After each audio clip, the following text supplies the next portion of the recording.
All right, welcome everybody. Thank you to the Safer Advisory Group for joining us today, and thank you to all of the members of the public that are joining us on the Zoom platform. Thanks for your patience as our live stream is not available today. We're going to go ahead and get started with some logistics, but to begin, these are a couple reminders of ways that you can participate in today's meeting. If you're a member of the public and you're interested in submitting a comment, you can email safer@waterboards.ca.gov with advisory group meeting public comment, and we can make sure that we are queuing you up. During the public comment period, we will also ask folks who are here in the Zoom room if you'd like to share a public comment, and we can queue you up. If you have any technical needs, you are welcome to email.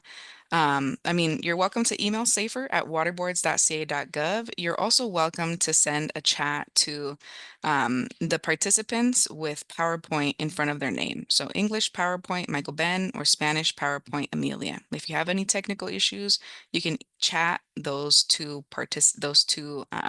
staff people. If we go on to the next slide.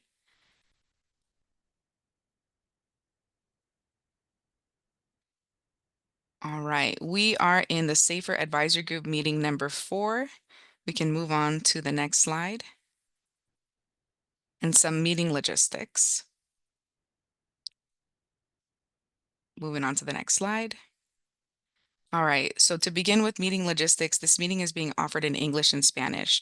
Everyone is required to select your selected language. So you're going to want to go onto the Zoom interpretation feature. You're going to want to find the globe that looks like a globe icon. You're going to click the interpretation icon and you're going to need to select which language you want to listen to. You can choose either English or Spanish, but you have to choose one of them. You can always flip back and forth throughout the meeting, but you have to select one language, English or Spanish. You also have to select mute original audio. If you're having any troubles with this, you're welcome to send us a message in the chat as well.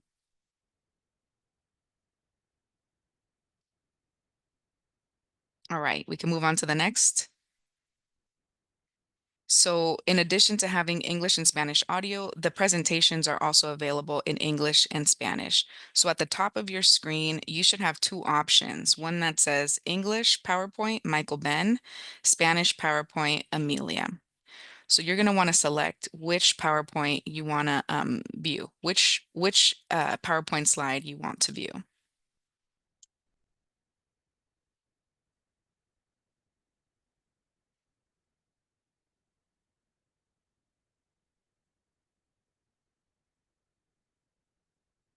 Okay, moving on to the next one.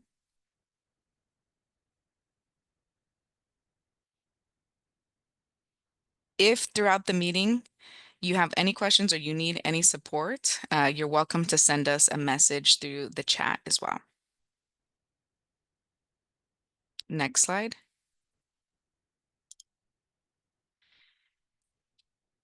So if you have any questions, this is for the advisor group, or if you have any questions, you can select the raise hand feature under the reaction button. So react is a heart.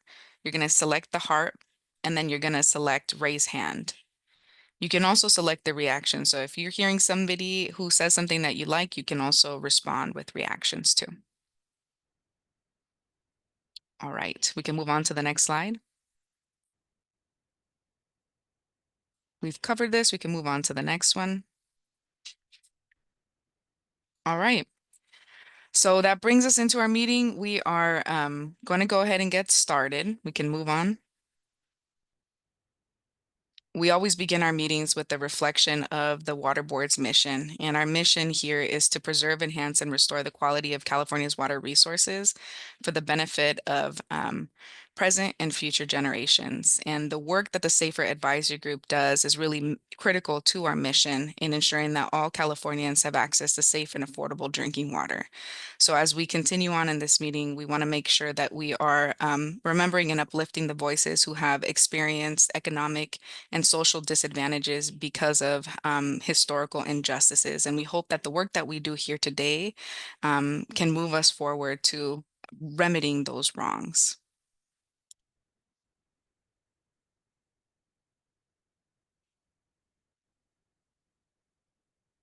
Next slide. All right, here's what we're going to cover in today's meeting. We are going to be having a discussion on our domestic well work. This is as a request from the Safer Advisory Group.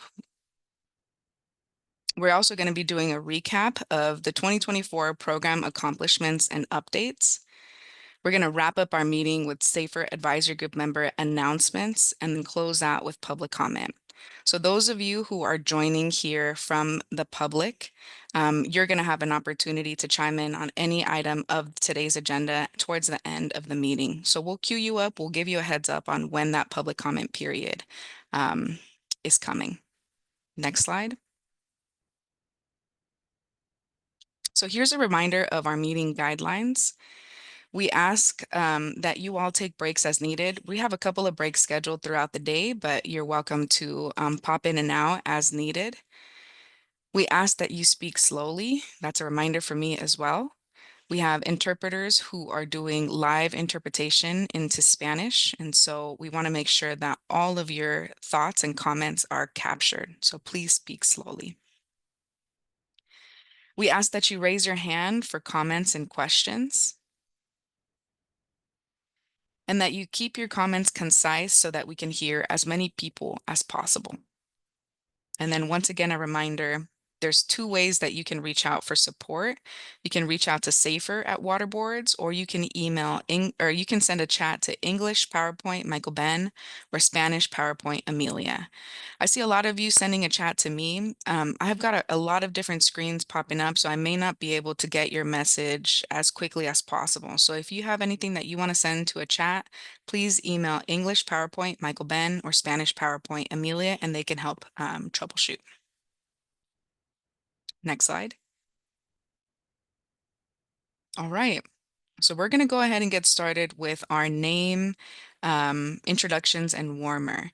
This check-in question is intended specifically for the advisory group members. After we hear from the advisory group members, we're going to have a very quick introduction from water board staff who are just going to say their name and their role. We're not going to be doing introductions with the members of the public who have joined us today. So with that, we're going to go ahead and begin. We're going to begin in the order that is listed in the participants. So we're going to begin with Chelsea, then Dawn, and then Edwin. So Chelsea, if you want to come online and let us know your name, your affiliation, where you're calling from, and then the check-in question for today is, what's one of your favorite wintertime activities? Good morning, everyone. My name is Chelsea Tu, and I'm with Monterey Waterkeeper. I'm calling from the Central Coast, and one of my favorite wintertime activities is drinking hot chocolate all winter long. Love that. Thank you, Chelsea. Very appropriate for the cozy cold time. Next up, we have Dawn and then Edwin. Don being me. My name is Don James. Palo Nation is where I represent. Location Smith River, California, and I like to go on vacation away from the rain with my family. Yeah, it's perfect time for family vacations. Thank you, John. Thank you, Don. Edwin? Edwin Alonso. I'm, I guess, a member of the public. I'm in Victorville, High Desert. And one favorite winter time. I like to go up to the mountains and walk around the snow with my dogs. Thank you. Eva and then Jim. Hi, everyone. Eva Dominguez. I'm a TA provider with Self-Help Enterprises. Right now I'm in Dinuba, which is in Tulare County.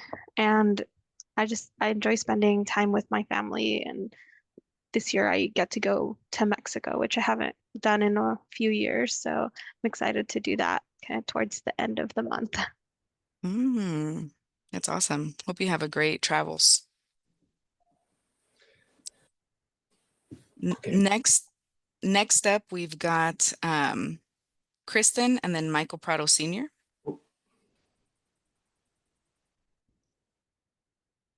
Oh, sorry. Sorry about that, Jim. I saw you unmuting and then you moved from the list. So sorry about that, Jim. Yeah. Good morning. My name is Jim Sullivan, and I represent those on private wells for Safer. And I'm located in the northern coastal town of Mendocino in Mendocino County. And I guess one of my favorite activities in the wintertime is to continue my procrastination of things that I didn't do over the summer and fall. So that's it. Thank you, Jim. Okay, so I think now we're going to Kristen and then Eva. Good morning, everyone. Kristen Dobbin with UC Berkeley and UC Agriculture and Natural Resources. I'm calling in today from Sacramento. And my favorite wintertime activity is sledding. I grew up doing a lot of sledding and it is still my all-time favorite sport. So not a lot to be done in Sacramento, but when I can get it in. Very cool. Cool sport. Thank you, Kristen. Hey, Adriana. Yes? Sorry, this is Anthony. I wasn't able to hear Kristen. I don't think I was able to hear Edwin earlier when he spoke. I don't know if that's just on my end. Michael here, neither am I. Michael Prano, Sr. Yeah, I didn't hear them either. Oh, okay, well, this is a reminder for everybody. Everybody has to select the language. Everyone has to go onto the interpretation feature, and you have to select either English or Spanish. And Yes. thank you, Heidi, for adding those instructions in the chat. You also want to select mute original audio. Yeah, I did both of those things. Sorry, that was my bad. I had done it previously, but then had left the meeting and then I didn't redo it. Okay, thank you, Kristen. Okay. Did everybody hear Kristen? Now we're Yes. on. Thank There you. we go. Okay, thank you for that double check. And thank you, Heidi, for adding the instructions in the chat. So if you're unsure about that, Heidi added the instructions in English and Spanish. Thank you, Heidi. All right, we had just heard from Kristen. I think we're moving on to Michael, me? Yeah, I think it's you, Michael Prado. Yeah, okay. Michael Prano, Sr., and I'm with the Sultana Community Services District, board president. And my location is Sultana, California, in the central San Joaquin Valley, northern eastern Tulare County. And I love the hot chocolate with marshmallows and the tiny ones. And love playing board games, Yahtzee being favorite. Thank you. That's fun. Thank you, Michael Prado Sr. All right, next up, we've got Rami and then Rob. Hey, good morning, everyone. My name is Rami Kalan. I'm with California Water Service. I'm based here in San Francisco. I'm always looking forward to winter and the Sorry, rainy I also weather. can't hear Rami. Yeah, I can't hear you as well, Rami. That's Can you Neither hear can us? I. Michael Prano, Sr. I'm sorry, I have my I can hear him. audio on. We can't hear you, Rami. Oh, I can hear him. Yeah, I can hear him too. Have you selected your English and then are you in the English channel? yes. You are in the English channel? English. Okay. Oh, we Okay. hear you. Okay. Yes. Sorry. Let me start again. I hear Thank you you. now. Thank you. so much. Rami Kalan, I'm with California Water Service. I'm based here in San Francisco, and I'm always looking forward to winter and the winter weather. Thank you. Thanks, Rami.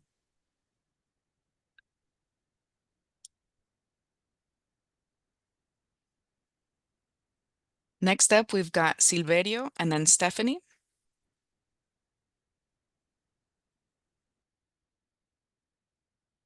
Buenos días, yo soy Silverio, represento a mi comunidad en el Royal Rock, acá en la costa central, y pues lo que me gusta es viajar a mi país, a México, en el tiempo del invierno. Gracias. Thank you, Silverio. Yes, Mexico in the wintertime is magical. Thank you. Stephanie, up next. Stephanie and Agneson, Madera County. I'm in downtown Madera in the San Joaquin Valley. And my favorite wintertime activity is hiking somewhere on the valley floor when it's nice and cool. Awesome. Thank you, Stephanie. All right, I think that's all of our Safer Advisory Group members. I want to pause and see, did we miss any current Safer Advisory Group members? Adriana, can you hear Heidi me? didn't speak. Oh, yes. Thank you, Shannon. We haven't changed your name, so let me change your name to add advisory group in the front. But if you want to go ahead and introduce yourself, I'll do that. Sure, thank you very much. Shannon Murphy here. I'm with Acklemore, also representing the Water Quality Association down here in Southern California, Temecula, the wine country. And in terms of the winter, I've always enjoyed being Canadian. At birth, I've always enjoyed downhill skiing, but also late nights playing cribbage with my wife. So. Thanks, Shannon. I'm hearing there's a lot of game players in this group and also a lot of sports, so that's awesome. Thank you. All right, next up, we'll go with Norma. Hi, yes, good morning. I was having technical difficulties this morning trying to log in with the internet. But I represent the private And well I'm not association. hearing the interpretation for Norma. Neither am I. Michael Senior. Adriana, if I can interject, I think we figured out what's going on. If folks do not mute original audio, then we can hear folks like Norma and Rami and Kristen and Edwin. But if we follow the directions and we mute our original audio, then that's where we lose some of the folks. And I don't know why, but that's the root cause. Yeah, but if you don't mute original audio, you will hear both languages. Right, exactly, for the interpretation, right. So I don't know how we fix it. I see. Thank you, Heidi. You're saying mute original audio for Spanish only. All right. Thank you, Heidi. Well, let's go ahead and give that a shot. So sorry about that, Norma. Can we try again? Can you hear me now? We can hear you, yes. Okay, yeah, I Yes. apologize. I was having odd internet problems, so I didn't hear the beginning of this meeting, so I didn't hear the instructions. So I've been hearing everyone. I apologize for you guys not being able to hear me, but I'm Norma Mesqua. I'm in the desert area towards Indio Thermal.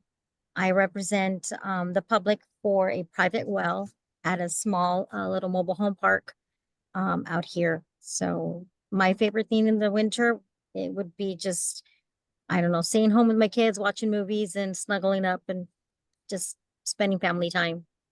Thank you. Thank you, Norma. All right, and I'm sorry about having you redo, but I'm glad that we were able to hear this second time. So I think next up we've got Rob. Yes, good morning. Can you hear me? We can hear you. Okay. Rob Burrows, Northern California, Tehama, Shasta County, and living in the town of Cottonwood and small wells for our communities north and south here. And one of my favorite pastimes is outside burning brush and outdoor firewood. So it's a little bit of cold, brisk air and some nice warm smoke coming off of the fire, enjoying the outside. That sounds cozy. Thank you, Rob.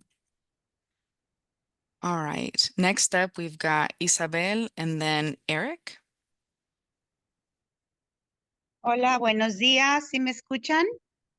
Sí, we can. Estoy teniendo problemas también me conecté de mi teléfono, estoy teniendo problemas con mi conexión en la tableta. Mi nombre es Isabel Solorio, vivo aquí en la comunidad de Lener, en el condado de Fresno, y represento mi comunidad. ¿Cuál es la actividad en el invierno? Pues obvio, reorganizarme. Me gusta mucho reorganizar mi casa en el invierno debido a que no podemos salir mucho afuera. Reorganizar, limpiar y reorganizar para entrar el año mucho mejor. Gracias. Thank you, Isabel. Yes, winter deep cleaning. I love that. Thank you. All right. And I think we have Eric up next. Thanks, Adriana. Hi, everyone. Eric Oriana. I represent Community Water Center, and I am here based in Bakersfield, California. And one thing I like to do in the winter at Community Water Center, we had the last week and the first week of the year off. And so I really enjoy organizing my house around and doing some projects that I told myself I would get to earlier in the year, but didn't get to. That's one of my favorite winter activities. Thanks, Eric.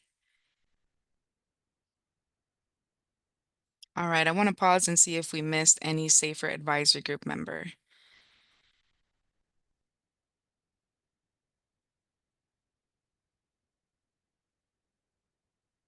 Okay, and then this is a reminder for the SAFER advisory group members. If you come out of the meeting and you come back, we ask that you please add AG to the front. This meeting is unique because we have a lot of members of the public joining us, so we want to make sure that we're able to identify you easily. Well, with that, we're going to do a very brief introductions of State Water Board staff, just so you know who's on the call and who you can reach out to afterwards. First, I don't think I introduced myself, but for those of you I haven't met yet, Adriana Renteria, I'm the Director for the Office of Public Participation. My pronouns are she and they, and I'm going to be helping facilitate today. We're going to begin with other Office of Public Participation staff. Michael, Ben, Amelia, and Mandy. So Michael, Ben, if you want to come online, introduce yourself and your role, and then we'll pass it to Mandy. Halito Chimachukma Mikotisia Chatasia. I'm Michael Ben Ortiz. I'm a tribal member of the Mississippi Band of Choctaw, a resident of the Golden State for about 45 years, and I work with Adriana and other Office of Public Participation staff. I'll get that right. And I'm happy to be here. I do a lot of support work for SAFER. Thanks. Thanks, Michael Ben. And Michael Ben is located in the Cali, PA Coastal Hearing Room. For those of you who may not know, but members of the public are able to join our meeting in person as well. So thank you, Michael Ben. We'll go to Mandy and then Amelia. We'll go to Amelia, and then if Mandy is on, we can circle back with her. Hi, everyone. I'm Amelia Nishimura. I'm actually the new SAFER Language Access Program Manager, and so really happy to be here and meet everyone. Thank you. Thanks, Amelia. So advisory group members, Amelia is your new point of contact for the advisory group moving forward. We're really excited to have her on board. She's going to be the one facilitating and leading these meetings moving forward. So we're really happy to have her here. And then Amelia, is Mandy on, or should we go to the Division of Drinking Water next? I think we can go ahead and move on. Okay. We'll move on to the Division of Drinking Water with Andrew and then Chad. Hi, everyone. I'm Andrew Altfolks. I'm one of the Assistant Deputy Directors in the Division of Drinking Water, and I'm really happy to be here today. And I'm Chad Fisher. I work in the Division of Drinking Water, and I'm a supervising engineer leading SAFER efforts for the division. Awesome. Thank you both. Anyone else from your team? I think that's us. All right, we'll move on to the Division of Financial Assistance with Kristen and Jeff. Good morning, everyone. I'm Kristen Appold. I'm an Assistant Deputy Director within the Division of Financial Assistance. Hi, Good morning. everyone. Oh, sorry, Jeff. Jasmine Oaxaca, also in the Division of Financial Assistance. Morning, everyone. Morning, everyone. Jeff Wetzel, Senior Engineer in the Division of Financial Assistance. Thank you, three. Anyone else from your teams? I don't think so. Okay, we'll move on to the Office of Chief Counsel.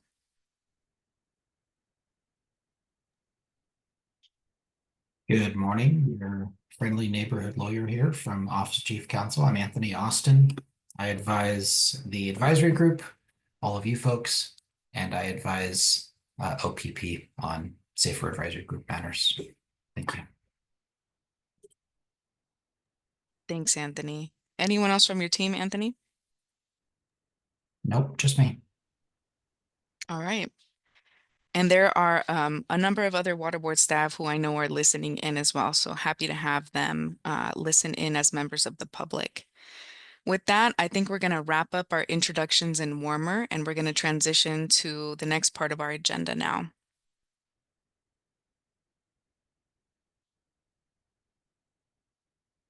All right. So this first agenda item that we have is really about supporting domestic wells in state small water systems. We're having this agenda item out of the request from the Safer Advisory Group. When we were discussing the draft Safer goals, we heard loud and clear that you wanted to make sure that the Safer Advisory Group was able to provide feedback and guidance around the state water board's role in supporting domestic wells in state small water systems.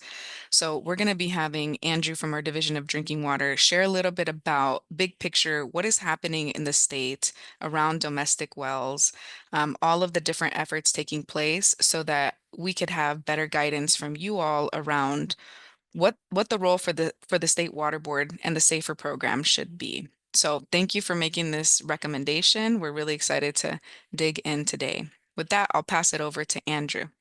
Great. Thank you very much, Adriana. So yeah, just happy to be here, talk through this.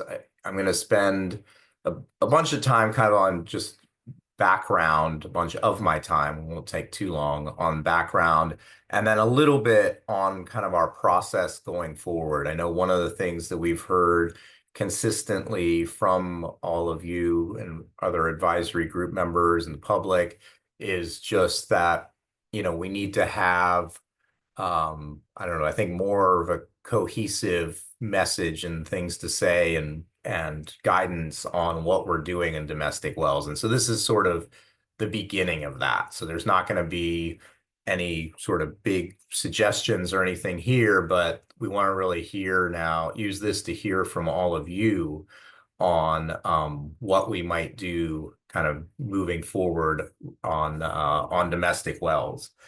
Next slide, please.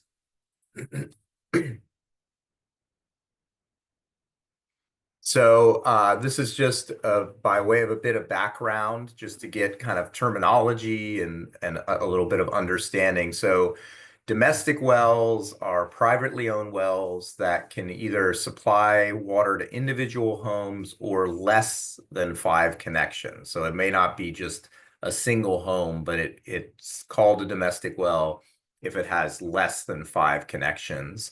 Domestic wells are regulated by local county ordinances, and the primary responsibility for them lies with the owners of those wells or those properties.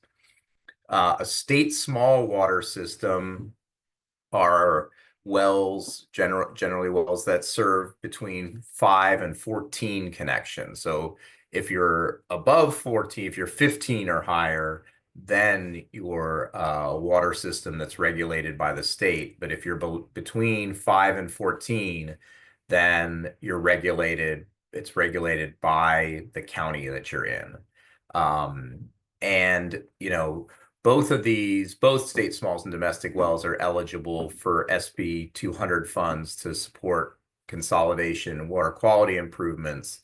But one of the main things that I really want to point out is that the state water board or the regional water boards don't have any authorities over domestic wells or state smalls. There are some different roles that we can play in that, and we'll talk about that, and we hopefully in our discussions later get into that some more.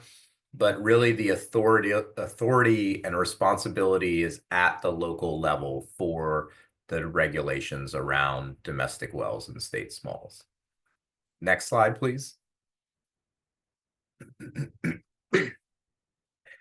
This is just a little bit of background on SB 200. So, our sort of originating statute for the SAFER program and what it says about domestic wells and state smalls. So in terms of funding eligibility, the statutory language talks about ability to fund emergency and interim solutions, and we'll talk a little bit more about what we're doing with that in a minute.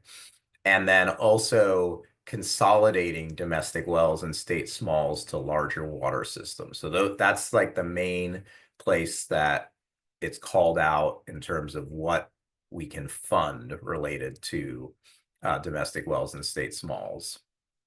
There's also a section in SB 200 about aquifer risk mapping, and some of you have probably seen the work that our Division of Water Quality has done to come up with maps that show risks, different types of risks for domestic wells and state smalls. And it's a model that looks at potential risk that a domestic well or a state small in a certain area might face. And so they've created these maps, and then there's also along that lines, there's guides for prioritization of funding for high risk areas. And then the last piece that's in SB 200 related to domestic wells is there's a requirement that counties submit data that they have on domestic wells. So if a county gathers data on domestic well water quality, they're supposed to submit it to us at the state board, and we have a portal set up for that and everything. But those are the main requirements as far as SAFER and SB 200 go for domestic wells and state smalls. Next slide, please. This is just some examples of past work that the State Water Board has done to help domestic wells communities. So there's the big effort in East Porterville a number of years ago, working collaboratively with Department of Water Resources to connect to the existing system. And then there's Okieville is another example where we actually work to create a new water system in a domestic well community. And that was, some funding from the water board, some funding from USDA, and sort of continuing efforts to help support that system through technical assistance and other means. There's the new system that was established in Munson and leading to eventual consolidation with Sultana. So that was where, we were able to help create a new water system, but then also consolidate it and get more reliable long-term solution. And then the last one is there are at our regional boards. So the regional boards are the independent boards that govern water quality throughout the 9 regions of the state. A couple of the regional boards have established replacement drinking water programs, such as on the Central Coast region. And so these are just some examples, not everything, but just to give an idea of what the water boards have been working on. Next slide, please. We've done a fair amount on data and analysis. As I mentioned, we were required to do an aquifer risk map. That's just a screenshot of that map that you see there that looks at all known domestic wells and state smalls and assesses their risk. And then we also, through our needs assessment, have done a cost estimate of what the costs would be to deal with both water quality and water supply issues for these high-risk domestic wells. And that cost comes out to about $5 billion. So that was what we released that this past spring as part of our needs assessment. There's also the regional boards, both Region 5, the Central Valley, and Region 3, the Central Coast, have agricultural regulatory programs. And there's data from those programs on domestic wells, and that's captured in our what's called our GeoTracker database. And that's also so that's just another source of data. The last bullet is what I talked about related to counties having to report any data on domestic wells that okay, go back. That's all right. I can keep talking on. Counties are required to submit data that they have on domestic water quality and domestic wells. And we have it all set up in our Safer Clearinghouse to get that data.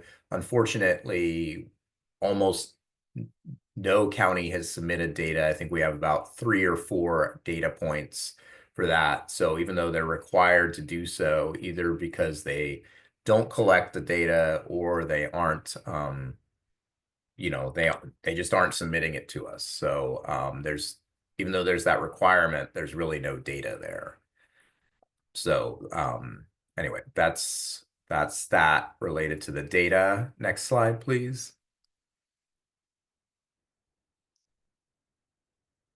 And so these are just some numbers that our Division of Financial Assistance pulled together in terms of what we have done to financially help support domestic wells and state smalls over the past 5-6 years.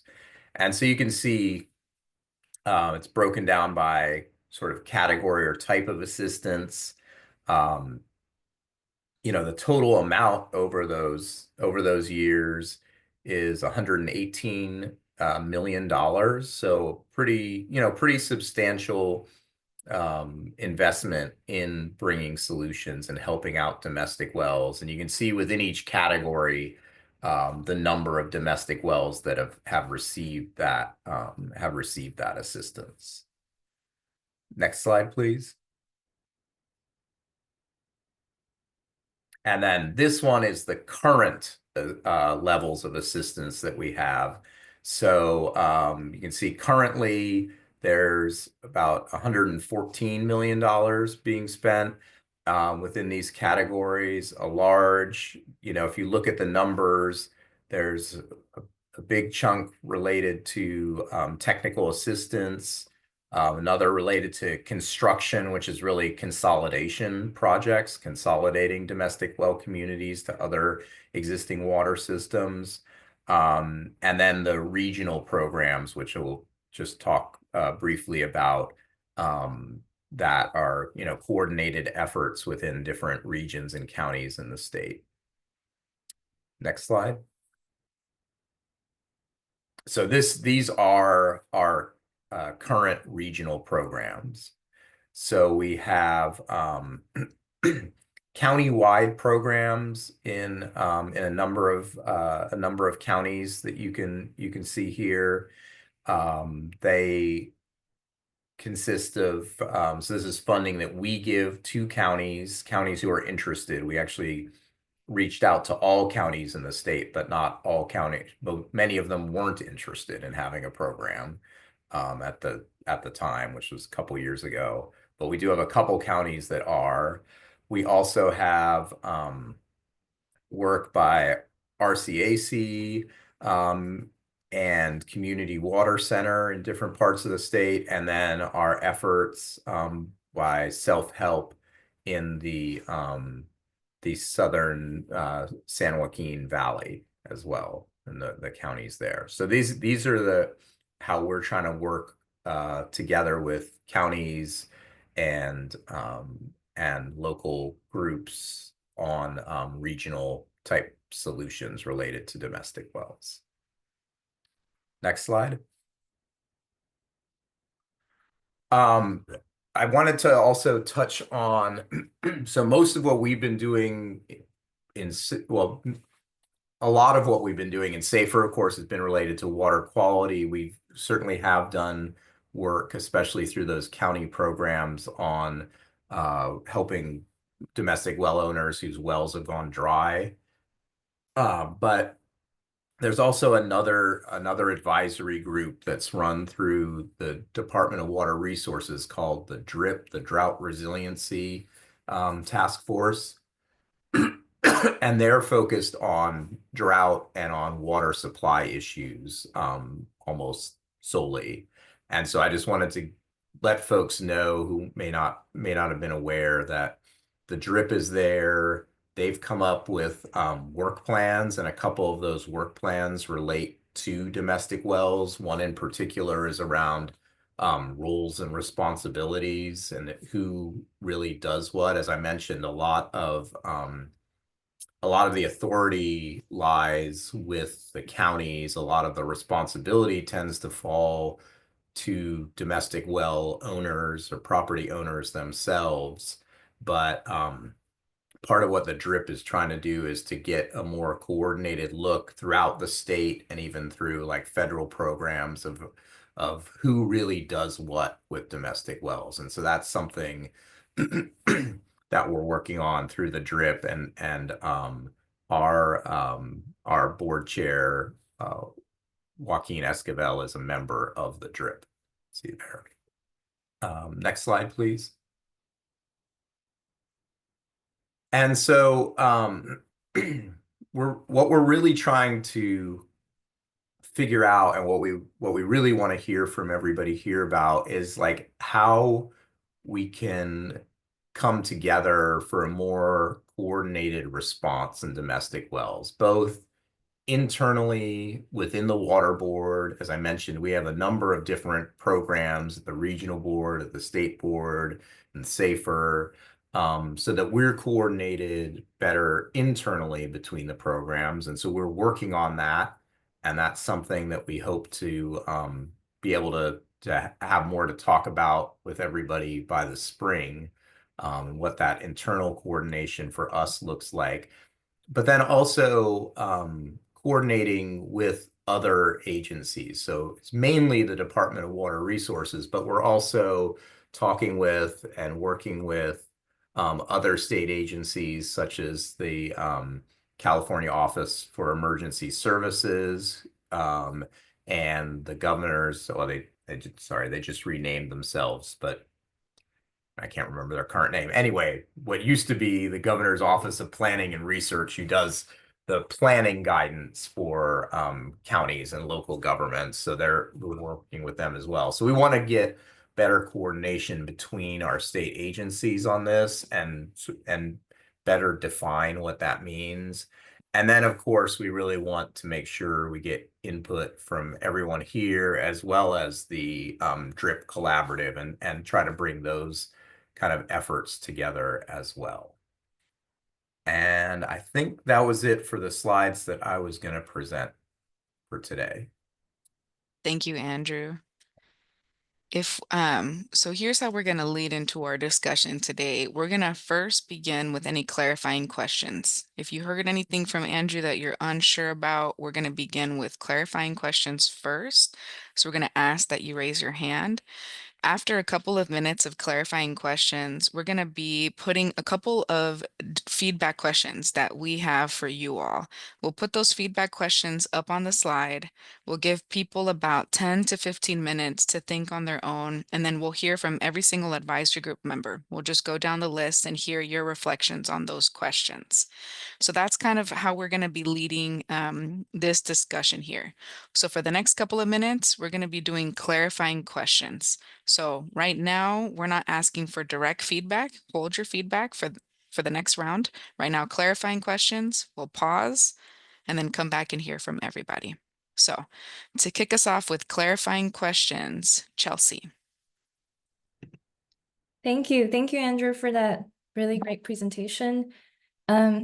Two quick clarifying questions on, one is on, just was wondering if there's been any follow-up with counties on submitting county data on domestic and state small systems. And then the second question is which counties have or are receiving the countywide, I can't remember exactly what program it is, like a grant or funding for countywide programs. Yeah, so I'll take the first question and hand the second one over to colleagues at DFA. But for the first question, essentially, even though there's a requirement, there's no actual, we don't have any actual authority to do anything about it. So that's kind of just a limitation of the statute. So we can talk about it. We put it in our needs assessment every year and try to publicize it. But we don't have anything else that we can really do other than try to kind of cajole counties into doing it. So that's the answer on that. And then and I think maybe somebody from DFA can jump in on the countywide programs. Hey, Andrew, before Jeff answers the county wide question, another nuance I think that's part of the county data submittal requirements is that the way SB 200 reads is the county is only required to submit that data to the state, a domestic well water quality result, if that water quality result is also being shared with the county themselves. And a few years ago, we did a countywide survey and research effort, which looked at how counties were collecting domestic well water quality samples during the permitting process. And what we found is the vast majority, nearly everybody, they may recommend a water quality result be taken, or it could be required as part of the permitting process, but oftentimes it's not required then to submit the result of that sample to the county. And so that has led to obviously a break between what was expected, I think, out of SB 200 and then what happens in reality. That data set of the survey responses on what counties do with water quality sampling during the permitting process, that's actually posted on the needs assessment webpage. May be challenging to find, so we could probably share it afterwards, Chelsea, if you're interested in digging in that data set. But turn it over to Jeff to answer the question on the county programs. Yeah, so for the countywide programs that we have in place, we have one with Shasta County, Butte, and Santa Cruz County. There is one in the works for Imperial County as well. Thank you. Thanks, Chelsea, for that great question. And Jeff, Kristen, and Andrew. All right, we're going to go to Kristen for the next clarifying question. And then I think I saw Jim's hand up next. So Kristen.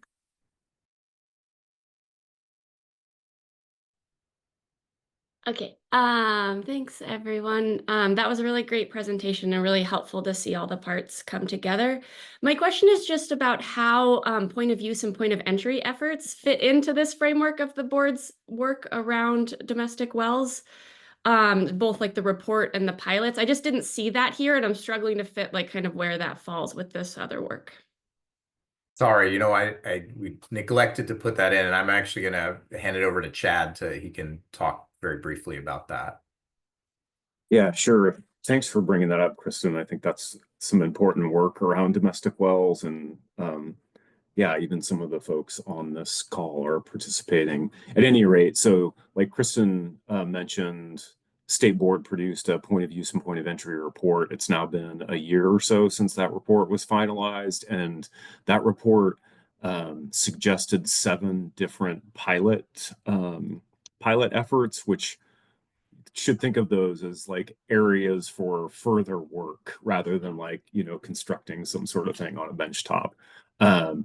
So 6 of those were suggested. 3 of those are now, work is being done on 3 of those. And then we intend to move forward with the other 3 sometime in calendar year 2025. I could go further, Kristen, if you wanted, but maybe that's the level we should be at. I think those first 3 will be finishing in calendar year 2025.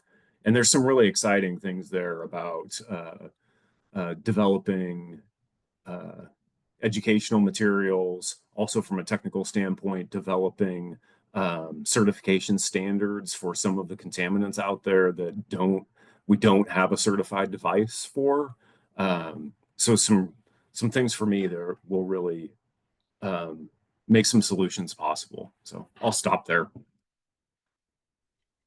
Thank you, Kristen and Chad. And that's a great reminder that feedback on point of use and point of entry is also very relevant here in our discussion on domestic wells. So just as a recap, where we are is we're still trying, we're doing pilot studies to determine where the boards might go.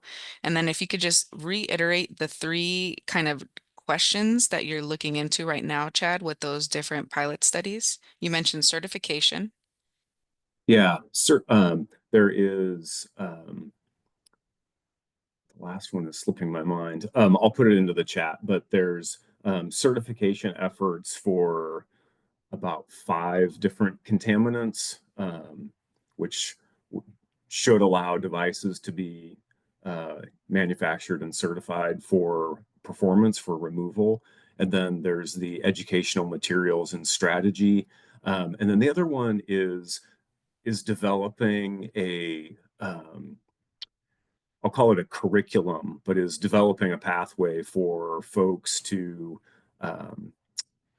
be certified to operate point of use and point of entry devices. And it's kind of a cross between a workforce development piece, because we hope that those folks are from communities that are utilizing or will utilize point of use and point of entry, but then it's a workforce development component and a curriculum development component. So, and then I'll grab the other 3 and paste them into the chat.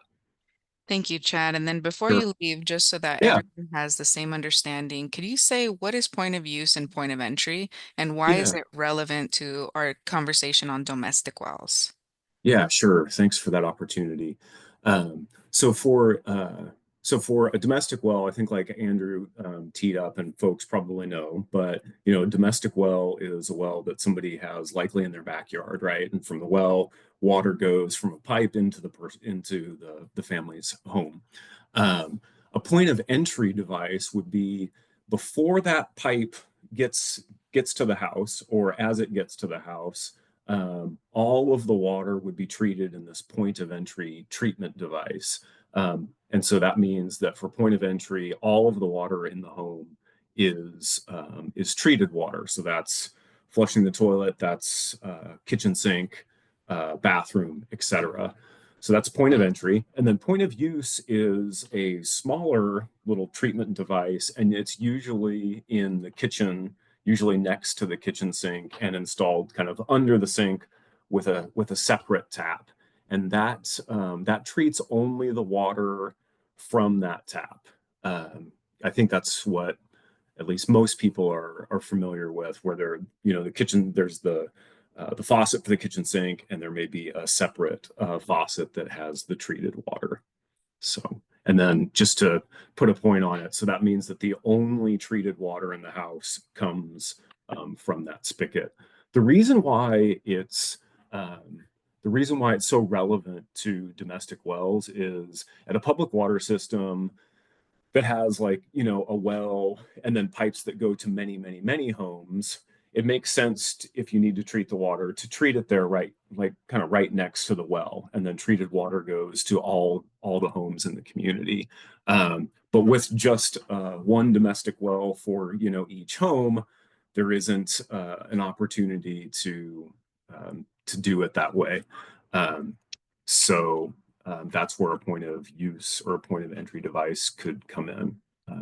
And I'll make one more point, which is the that certification standards and the other pilots are so important because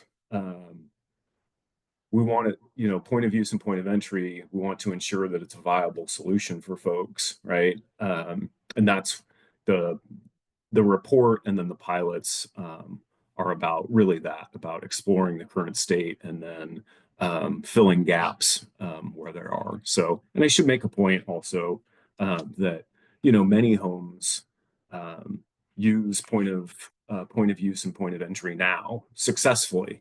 And so we have great partners in industry, and we have great project partners in many places. So I'll stop there. Thanks, Chad. That's really helpful. I have one final question for you. Yeah. If point of use and point of entry can be used to help address water quality for domestic wells, why don't we use it all the time? Why don't we use it now? What are the issues or the problems or the challenges that exist? That's a big question. I'll try to refine it down to, you know, we can and do use it now. There are certainly our cost and deployment challenges, so that you know, in some areas of the state, like Jeff outlined, there's point of use and point of entry kind of programs going on now. So we need to increase accessibility, right? And that has a cost and just a resources, a people cost as well, to implement that. So I think those are the challenges. Yeah. There's a lot of other kind of technical challenges. I will say, because each domestic well and each home is unique, some of the challenges with addressing domestic wells via point of use or point of entry end up being challenging just to the unique nature of the each are, that each home and well are unique. Each situation is unique. So yeah, I hope that takes a step toward answering, Adriana. Yeah, thank you. And thank you, Sure. Kristen, for the question. I think it's very relevant for a domestic well conversation here. All right, I think I saw two additional clarifying questions. I think I saw Jim's hand and then Eric. Yeah, thanks, Andrew and Chad. That was great. And most of the questions I was having was brought up by Chelsea and definitely answered well. One question I do have, though, is the SB 200 requirements for counties to report the data. And I understand, you know, there's no real regulatory requirements for counties to do so, but is there anything kind of a crossover requirement in SB 552 in the DRIP collaborative that would be something that could also be utilized for that type of you know, reinforcement of the need for that? I'd say the short answer is no, but as you kind of alluded to, it's a little more complicated than that. Yeah. So the requirement under SB 200 is just related to water quality, right? The requirements within SB 552 are about water supply and water supply planning. And so under SB 552, each county is supposed to have a drought task force. That drought task force is supposed to have a plan for dealing with water supply issues for domestic wells and state smalls. So there's not really a ton of crossover there, because one is, you know, at least in terms of the statute, is really specific to water quality and one is really specific to water supply. But that's part of what we're trying to figure out, is like, you know, how do we bring some of that together better? Yeah, good idea. Thank you. Thanks, Jim. Thank you, Andrew. All right, so I saw Eric is holding his question for now. I also saw Michael Prado Sr. had his hand up.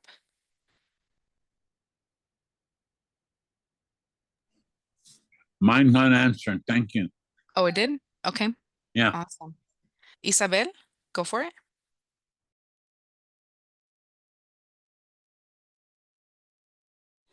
Sí, muy buena la explicación, muy genial todo, parece que vamos en buen camino, pero algo que me queda así en la mente un poco, ¿cómo vamos a trabajar? Y digo vamos porque nos interesan nuestras comunidades, ah, a seguir,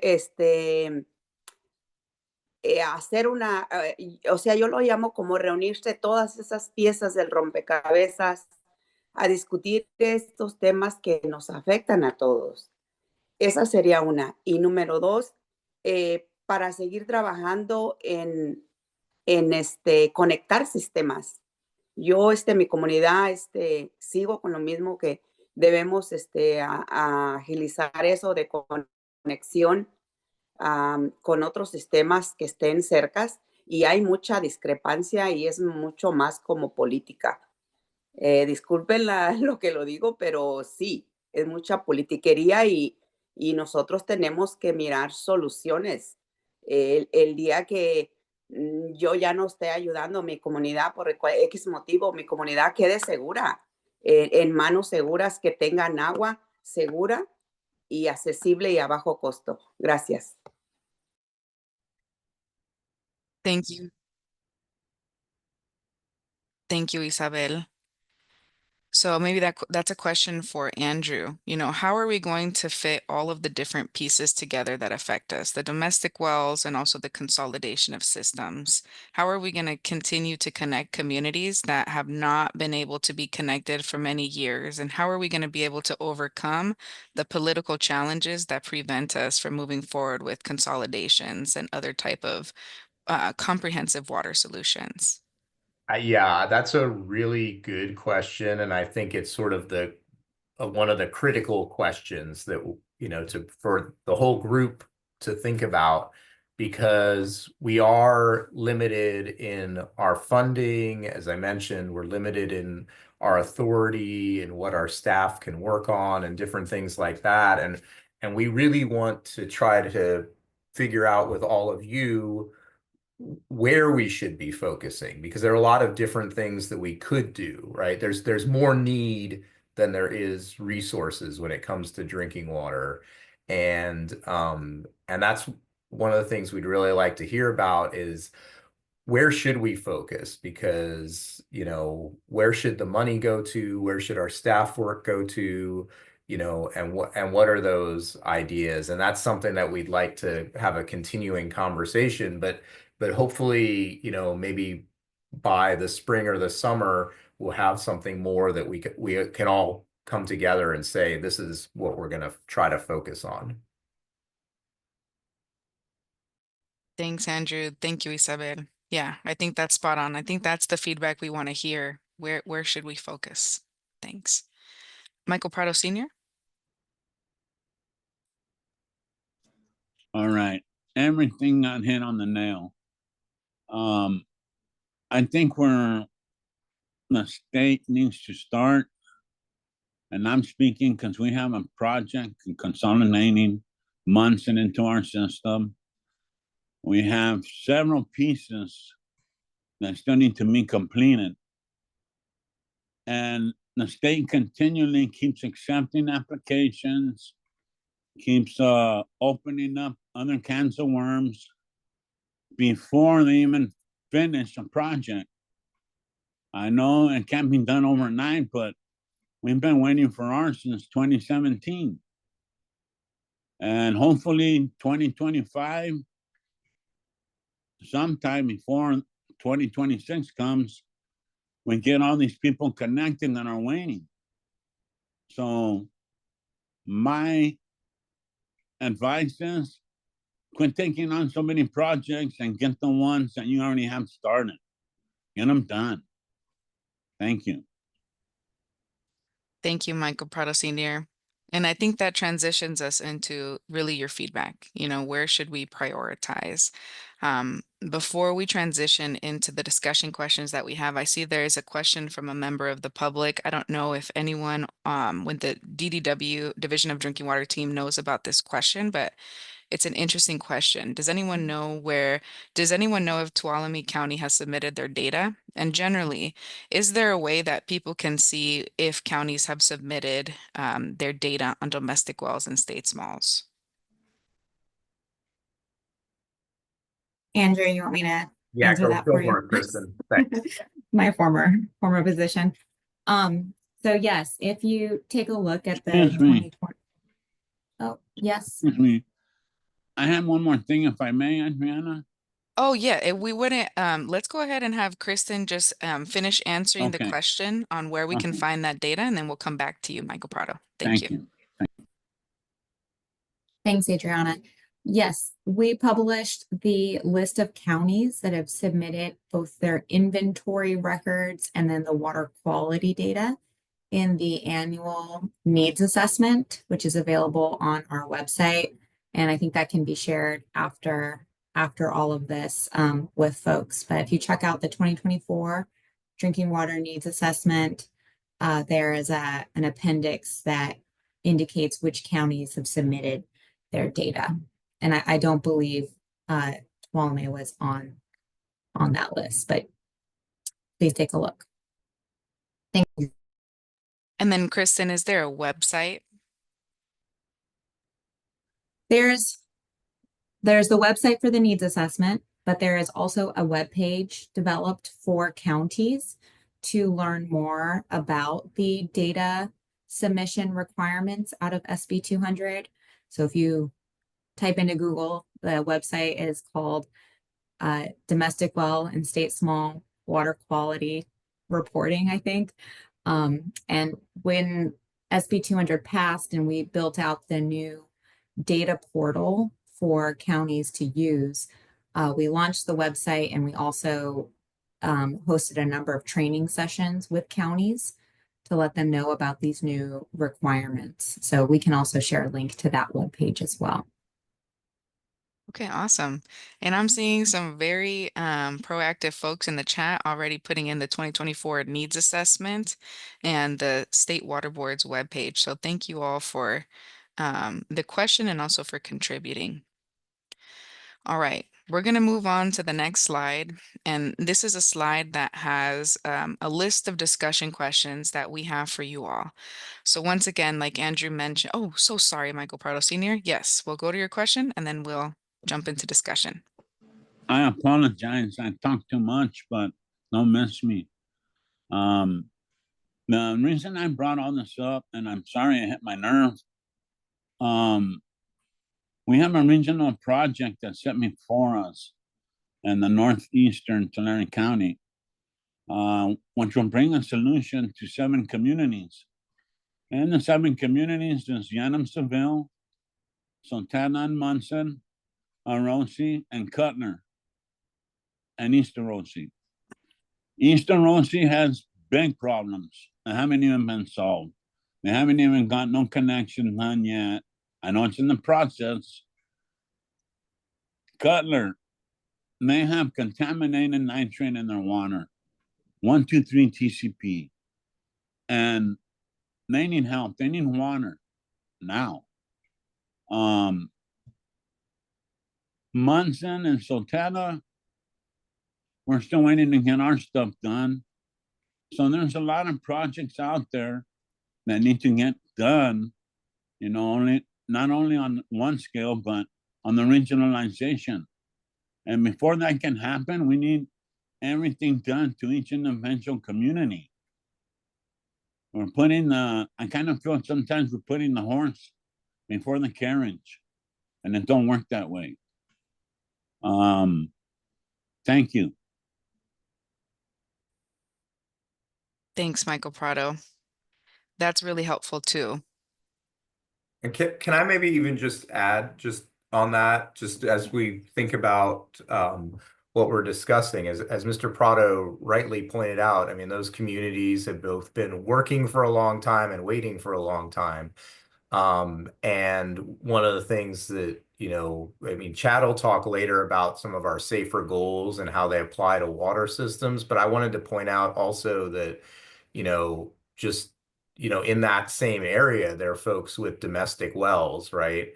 And there's a question of like, well, how would they be involved, right, in a regional project? And just so, we can think about that, like there's that specific situation, but it applies across the state of how we involve domestic well owners and properties in our ongoing efforts, how we make sure that things continue to go smoothly with the ongoing efforts, but also addressing. And so maybe as folks are thinking about the questions that are following, that's a good example to think about as well.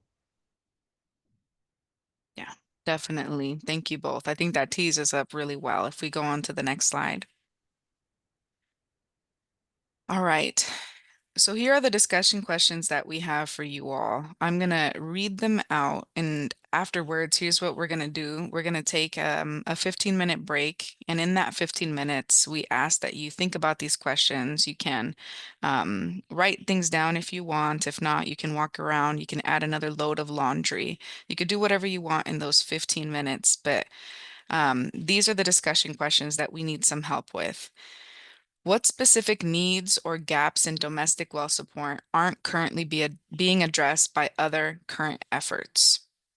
What's working well about existing domestic well programs that could be expanded? What specific roles or services could the water boards provide for domestic wells, given our limited authority and limited funding? What other agencies, nonprofits, local governments, or other partners should be involved in the conversation? What should be their role? How can we improve our outreach and education efforts to ensure domestic well owners are understanding available resources and regulatory requirements? So those are a lot of questions to think through. Why don't we take a break until 10:40? During that time, we ask that you think about these 5 questions, take a break, and we will come back at 10:40. At 10:40, we're going to go down the list and hear reflections from every advisory group member. All right? See you back at 10:40.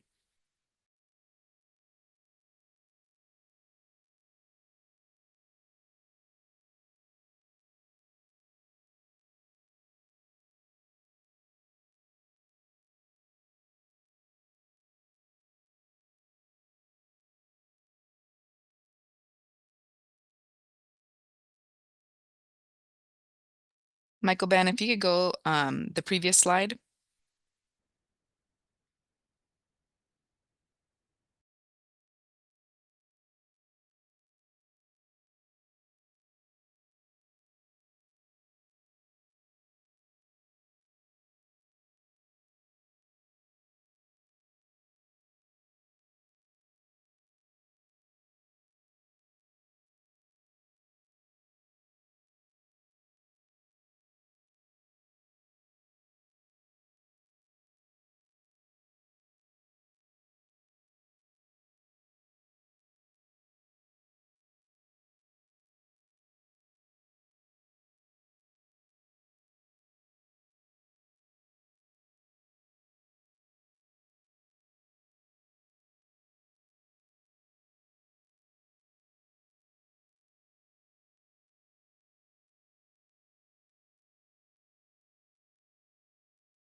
All right, welcome back, everybody.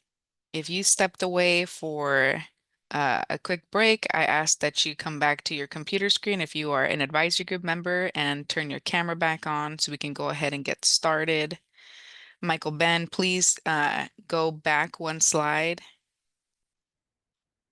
and then check in with your Teams channel. There's a couple messages in there for you.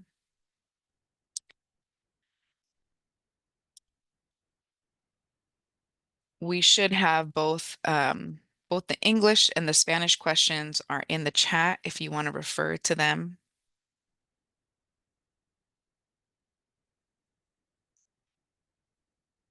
I see most folks ready to go. So we're going to go ahead and get started with our discussion. So we're going to be taking notes of advisory group recommendations as we go forward. The way we're going to manage this discussion is we're going to go down the list of participants. After everybody has had an opportunity to share their reflection on the discussion questions, we will open it back up. And if you hear anything from one advisory group member that you want to add on to or other questions you may have, you'll have an opportunity in round 2. For members of the public who are joining us here today, we have a public comment period at the end of the meeting. So at the end of the meeting, you'll have an opportunity to comment on any of these discussion questions or any of the next agenda item that we have on our agenda. So with that, we're going to begin with Chelsea and then Don and then Edwin.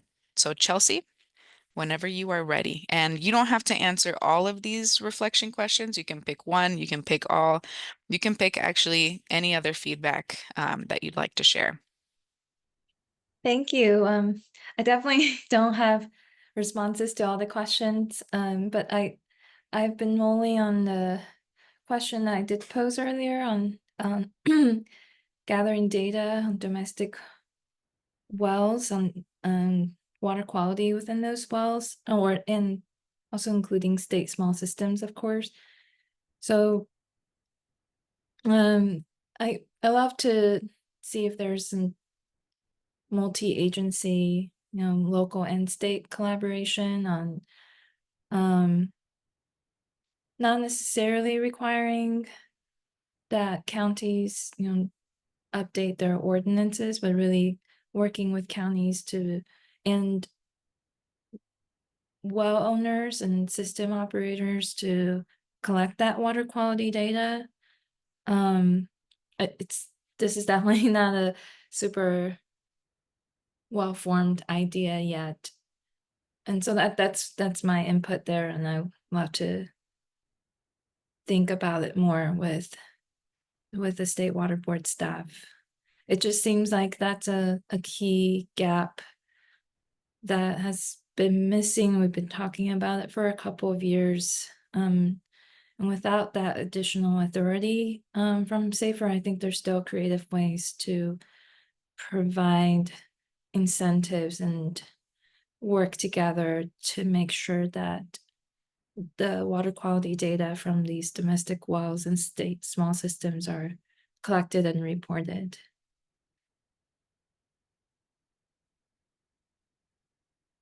And that's my input. Thank you. Awesome. Thank you, Chelsea. All right, next up, we've got Don.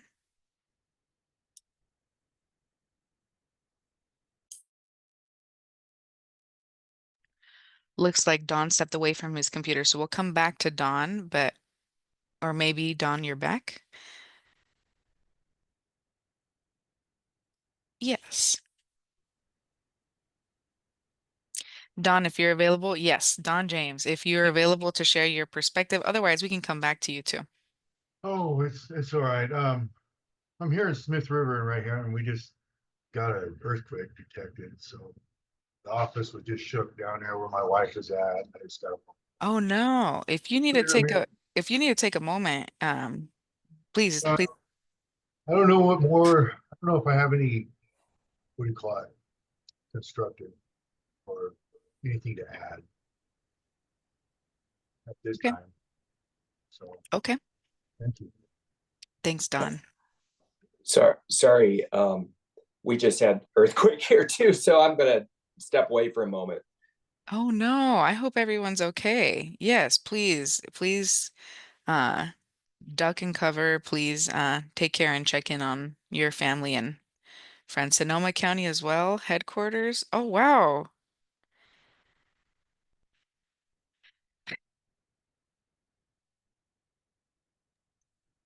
Yeah, Tehama County too. Oh wow, Rob, you're feeling it. So Central Coast. So why don't we just take a few moments to just we'll come back in maybe 5 minutes just to check in, all right?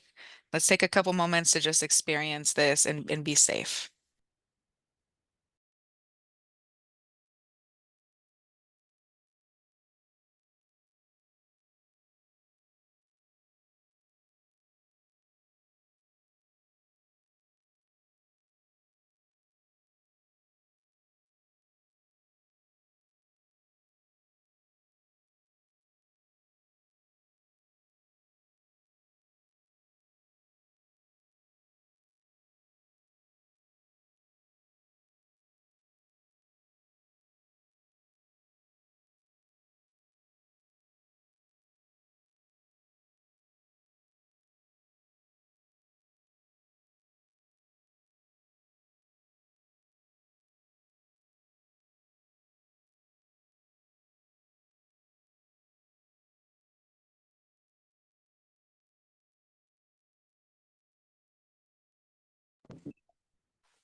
Yeah, I just saw reported that they had a 6.0 in Cape Mendocino.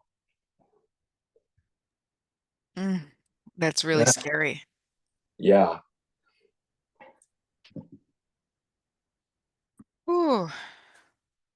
So Mendocino, goes Mendocino, then Humboldt, then Del Norte up here. So it shook some homes up here too. So that's Yeah, quite a big one. I'm seeing a lot of people in the chat, even here in Sacramento, are feeling it. So I'm glad we're all safe here. And if we feel this, reverberations come out, please feel free to step away, pause, adjust yourself or move as you need as well.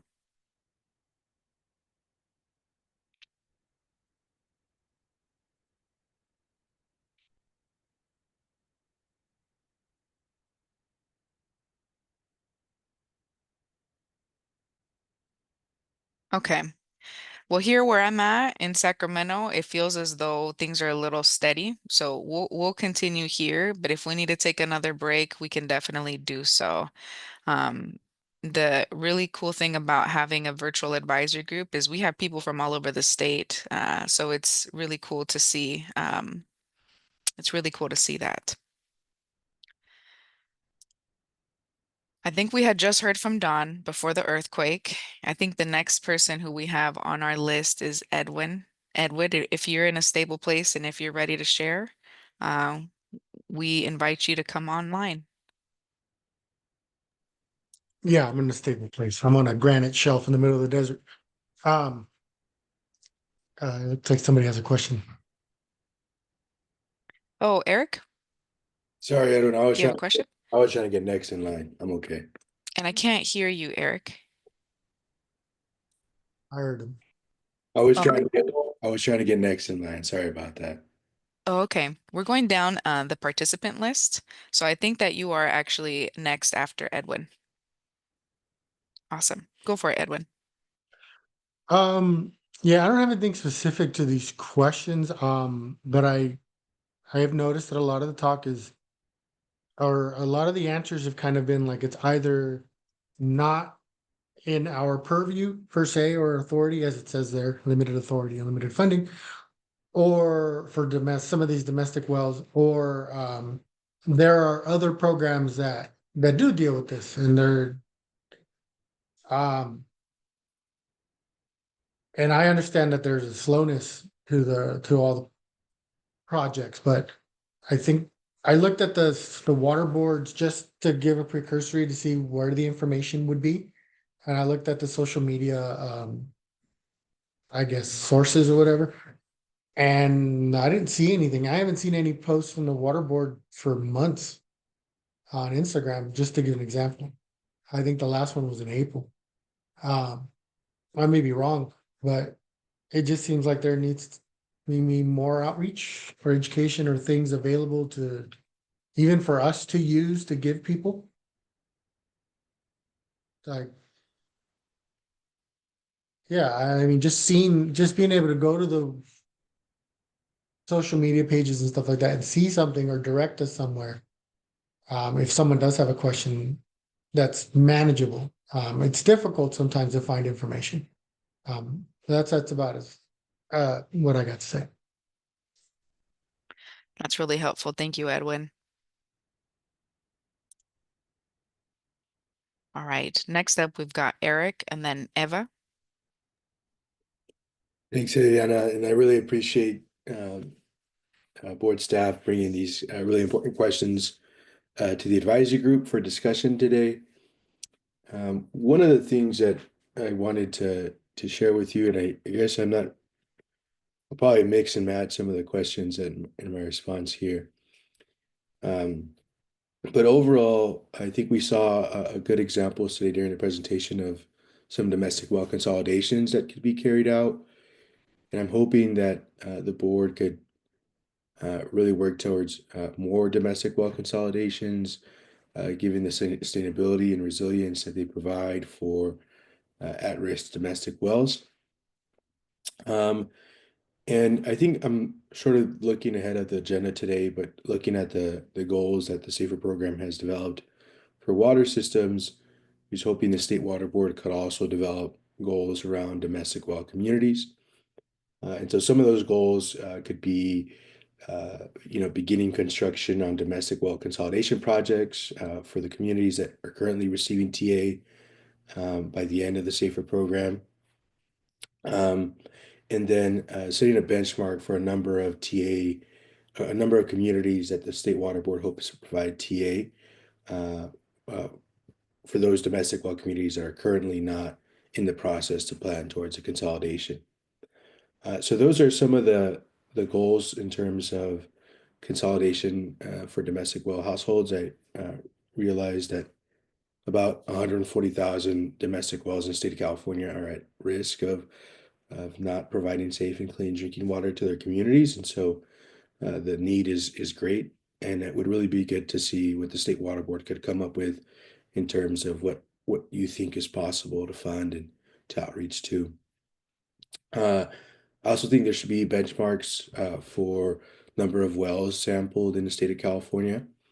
There's a lot of data that's missing, as was alluded to earlier, but there should be a goal that we're hoping to get by the end of the SAFER program.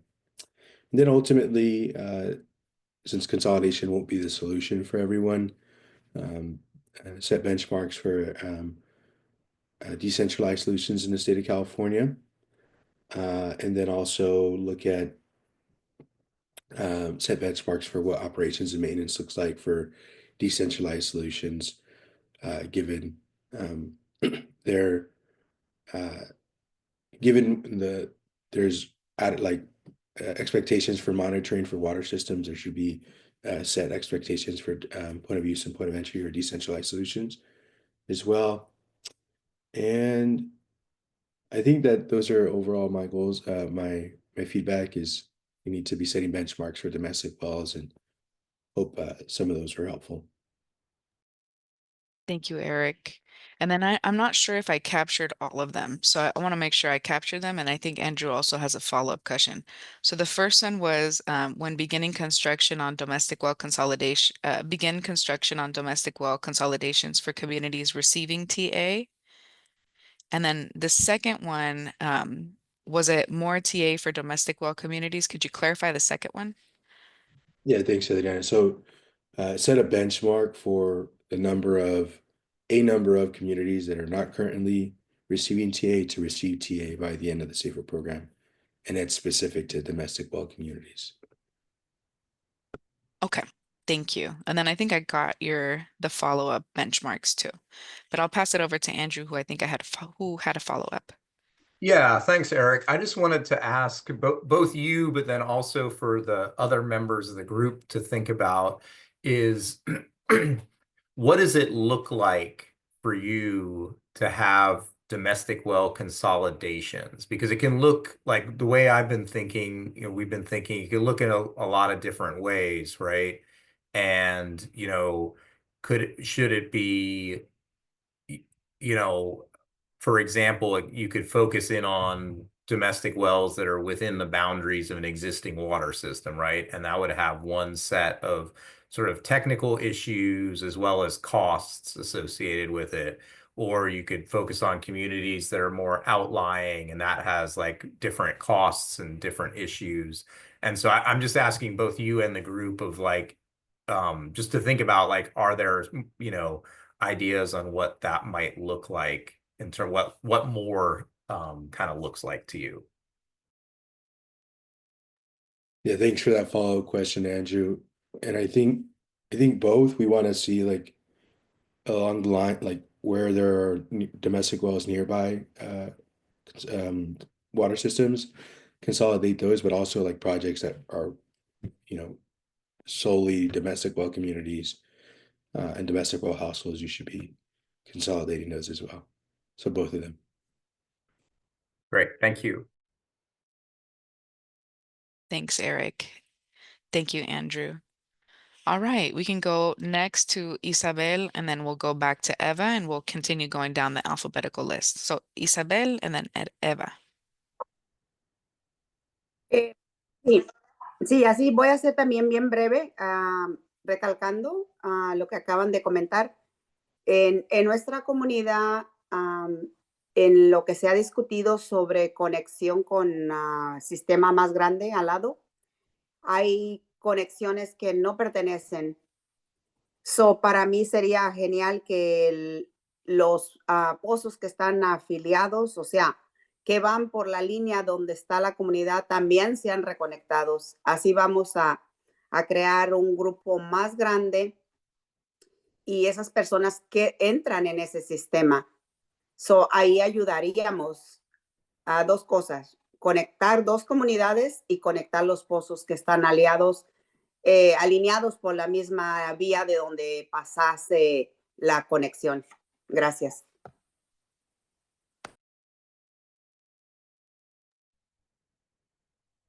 Thank you, Isabel. Yeah, looking for opportunities when we are doing that consolidation, not just those two communities, but all of the domestic wells in between. Yep. Thank you. All right, next we have Eva, and then we'll go to Jim. Okay. I've got a couple things I wrote down, but I think going into the technical assistance for the private well owners, I know we've had a couple of projects on hold where we're trying to work with private well owners. So I know the State Water Board's still trying to figure out their prioritization there for those kinds of projects. And it would, it'd be good to know which way we're going. I think what Andrew mentioned about the different kinds of projects that are, can be completed, and what it looks like to be adjacent to a system versus what it looks like to kind of be on your own for a system, or sorry, for private well owners, or just too far away to connect to a system. Those are two different scenarios, and it does take kind of different efforts to, like in Okieville, where they installed a new water system, is different than connecting a group of private well owners to an existing system. And it does take a lot of efforts to create a new water system. But anyway, yeah, so the technical assistance is there right now. Some of it for us is on hold. So maybe trying to figure out there which of the projects, maybe which ones are less resource intensive, which ones we can get done faster, and which ones we might need to come back to when there are more resources available. I know, and this might be an outdated one, but I know in the past I've heard from some folks that they've not been able to access permanent solutions because their funding is like right above the limit for low income. And so if there's a possibility, if it hasn't been expanded, if it has, I might just have outdated information, but I know that's been something that has been on like a lot of people's minds, is for middle income or like moderate income individuals, how do they get that support to bring in their permanent solutions, the connection, a new well, whatever it might be. For, I think, having that continued water sampling for private well users, just to keep them informed, having that just kind of almost like as a permanent resource where it's not necessarily mandatory because you can't make it mandatory. You don't have that that authority, but just having it as a resource for private well users and trying to work with, especially like where it's a renter and they don't have, the right to authorize sampling, working through that issue as much as possible. See, yeah, continued funding for interim solutions, the bottled water, the tank water. It's expensive, but it does help families just stay in water. And then in that, with that, working with the GSAs or other groups to co-fund efforts. I know in the Kuya subbasin, self-help is working with the Kuya GSAs to implement their mitigation program and is going to be working with the State Water Board on how to work with the folks that are affected by Sigma, but then there's people that are not affected by Sigma that still need those interim solutions or the permanent solutions. So continuing to coordinate with GSAs and figuring out ways to work together in the Sigma realm. Continuing to support consolidations with water systems wherever that's possible.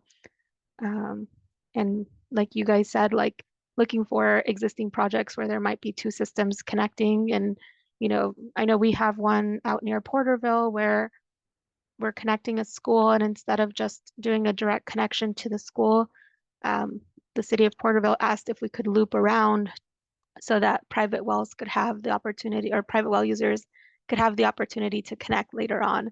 And so even though it made the project a little bit more expensive, it really, now we've set it up that way to where, other people can come into that line, not with this project, but maybe in a future project. So looking for opportunities like that where maybe it wasn't the first thing we looked at, but it is going to provide kind of a opportunity for those private well users. I think it's important to have, at least one private well user in this group, the Safer Advisory Group, and have their voices be heard. At least one, multiple, depending on who applies, obviously, but it would be great to continue to have someone there. And then for outreach and education, just continuing to work with the NGOs, the counties, making those resources known of, what's available for folks. I know we've had times where people don't know that self-help offers the well sounding or sampling, and they don't really know who to call, and eventually they reach us. But I don't know how we can kind of expand that outreach and make sure that people know who they should be calling and what areas. And I know the whole state is not yet covered by programs like these, but where they are, it should be, we should have information with the counties or, some kind of like the social services, things like that, where people go to look for information. I think that's all I had, but yeah. Really, really comprehensive and helpful. Thank you, Eva. I think I need a little clarification on the first part of your recommendations where you were talking about the difference between a system like Oakeyville and then the creation of a new water system and just the difference in resource that it takes. Can you just reiterate Yeah. that part and then just Yeah. share your feedback around what the State Water Board should prioritize in those different situations? Yeah, so Oakeyville is an example of taking a private well community and giving them a water system on their own. So Oakeyville runs their own water system, which is not, it takes a lot of resources, not just to build the infrastructure, but also to, get people to form whatever entity they're forming, whether it's mutual water company, that's what Oakeyville ended up doing, or a special district, whatever it's going to do. It takes a lot of resources to get an entity formed, to get, you know, policies, procedures, all that stuff in place. So I understand, you know, taking a domestic well community like that and forming a new water system takes more resources and it takes more time. It's still valuable. I mean, the people of Oakeyville now have safe drinking water and they've been running their system for about 5 years at this point. It's still valuable, but I understand that that takes a lot of resources. So right now, I think we've got another one that's been like a similar project that has been on hold, just because, you know, it's a lot of resources and we haven't gotten a ton of feedback from the state about what we're going to do with that one, but I know there's still discussions. And then you have the other case you have is where you have private well users that are kind of adjacent to a system where they could extend service. That one's kind of an easier, you know, not super easy, but it is easier and uses less resources of just extending a line, kind of catching whatever folks are out there. And we've got a project like that that's also on hold because it kind of involves the private well users. And, you know, yeah. So those are different. I'm not sure if that clarifies it. I'm sorry. Yeah, that one I didn't have written down. So I'm kind of just coming off the top of my head. Yes, and then did I hear you say which type of systems, or like which type of projects the State Water Board should prioritize? I mean, it'd be nice to see both of them, but I can understand where there's an existing system that could tie in private wells. That one is going to be, it's not always a slam dunk because, you know, we've got issues of capacity with the water systems, but those ones are probably at least easier to prioritize, but still at least having a little bit of resources for the other type that are not necessarily close to another system where we'll have to like figure out some other type of solution for them. But yeah, if we can prioritize getting the domestic well users that are, you know, within reach of a community water system, that would be great just to kind of extend that service, especially if it's folks that have been, you know, on tanks or hauled water for a long time. It'd be great to kind of push them towards that permanent solution. Awesome. Thank you so much, Eva. All right. Next up on our list, we've got Jim and then Kristen. Well, I guess I won't need coffee for the rest of the day. It was quite a shake over here. I hope So, you're okay. Yeah, that was a pretty yeah, okay. And they've issued tsunami warnings all the way up to or down to and past San Francisco. So, so that it was quite a shake, I think. But yeah, so I'm still a little scattered here. But as far as the questions here, the specific needs, I think I think there's always going to be kind of an ongoing challenge to reach domestic well owners and folks that are not serviced, just purely because of the fact that there's no real requirements for testing, you know, even if they have I'm sorry, I'm going to have to take a call. Sorry. Yes, take your time. Yes. Sorry. And others as well. You know, if you're still feeling reverberations of the earthquake, I'm seeing that people all over Northern California are feeling it. And so if you need to take a break and step away, let's go ahead and do that. Maybe what we can do. Well, here's what we'll do. We'll continue here, but if you do need to take a step away, please feel free to do so. We can skip you in the line and then come back to you as well. but I want to be respectful of other people as well who are maybe in Southern California and are able to continue. So we'll try to balance both. We'll go with Kristen, but again, if you need to hop off or if your camera's off, we'll come back to you. Kristen? Yeah, thanks, Adriana. So I mean, a couple thoughts here, also jumping between the questions. I think one of my like initial thinkings, which is maybe not so ambitious, but I think is a really important starting place, is I don't think we're to the place where we can answer question one, because I don't think we have a clear enough idea yet of like how all these programs are serving domestic wells. And I think especially for programs like ILRP and CV salts and Sigma that are themselves happening within coalitions, within GSAs, we just don't have a good picture. So I guess like my primary like immediate need, I feel like, is better understanding. And I know that work is happening between SAFER and DRIP, but where I'm a little less sure it's happening is with the other programs and trying to get a better sense. Because if you're in one part of Tulare County, you might have access to certain resources you don't in another part. And that is a real challenge. So I think my first thinking is just like, we need to continue to work, and this is not going to happen overnight, about how to better understand everyone's roles, everyone's jurisdictions, the programs and whatnot.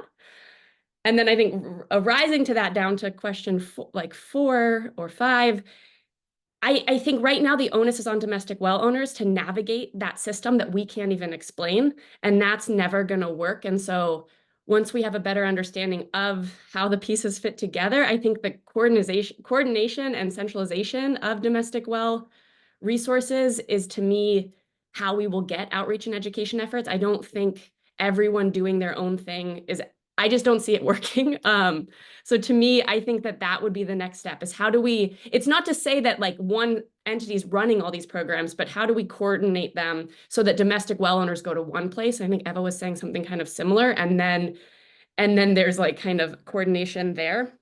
So those are kind of my two big thoughts. Two thoughts, I think, on the board's role. I think there is a clear role on point of use and point of entry that nobody else can fill. And I think that's an important one to continue to work on. And I think is only going to continue to become more important as we identify those limits to consolidation.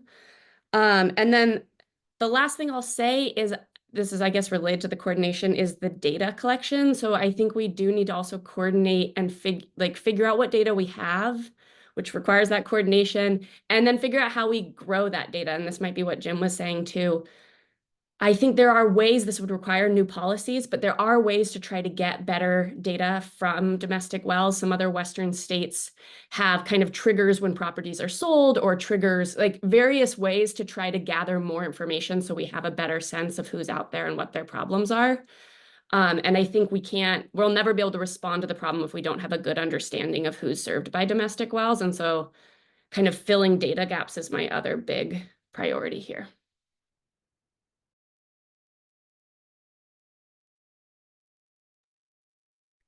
Thank you, Kristen. Really helpful.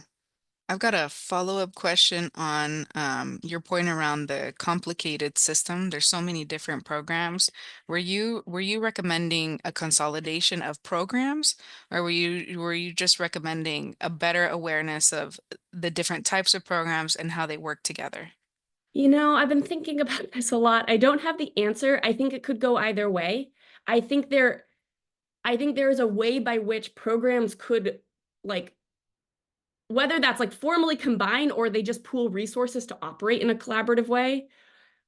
Or on the other side of the spectrum, maybe they don't combine it all, but there is some type of coordination on the public-facing side so that a domestic well owner doesn't have to navigate themselves. So I think there's a spectrum by which it could work. But what I see right now is a lot of GSAs, a lot of coalitions doing slightly different things, repeating the wheel, and all it's doing, I think, is confusing domestic well owners more. So I think at a minimum, there should be coordination on the public-facing side, and then whether that's institutionally combining programs or not, I think I don't have the answer to that. I think there's pros and cons there, but I don't see how domestic well owners can navigate a system that we can't even like define for them. Mm-hmm. Really great point, Kristen, on how maybe the programs continue, but the interface through which the public engages with them is more consistent across the state. Okay, and easier to navigate. Thank you for that. All right. Okay, Jim, welcome back. Hope everything is okay. Yeah, yeah. My wife works in one of the harbors here, Noyo Harbor, up in Fort Bragg, and I wanted to make sure that she got out. So Yeah, she's safe, and she's they're okay. safe. Yeah, they're ferrying everybody out of the harbor area, so I think it's all good. So, so anyway, do you mind if we go back to me, or Oh is that yeah, okay? Okay, definitely. Mhm. okay. And I just caught the end of Kristen's answers and concerns, and I agree that yeah, private well owners really don't have that knowledge that a lot of water professionals do, as far as how to navigate the system, and when to become concerned, and what they need to do, basically, especially with a lot of the constituents of concern for public health, are not, you wouldn't taste, or, it has no odor, for like arsenic and nitrates. So I think it is more of an outreach and education, effort. And I think the first line would be counties, and the public health officials, and having some type of a coordinated effort in that realm, I think would go a long way for some of the specific needs and gaps that we have. And and that's a hard message to get through, especially for counties that are strapped for money, and competing priorities. And so it kind of leaves the private well owners kind of on their own again, because they're the ones at risk, really, in this situation with competing budgets. So I think what's working is, once a community does get into does have that knowledge of concerns for water quality, water quantity. Once they get into the system, then I think the system works fairly well once they're tapped in. But I think it's just getting that awareness of how to navigate the system is really necessary. And as far as the specific roles of the water board, I think, again, trying to interface with the counties, even though it's a hard nut to crack, I think that's where the water board could really help. And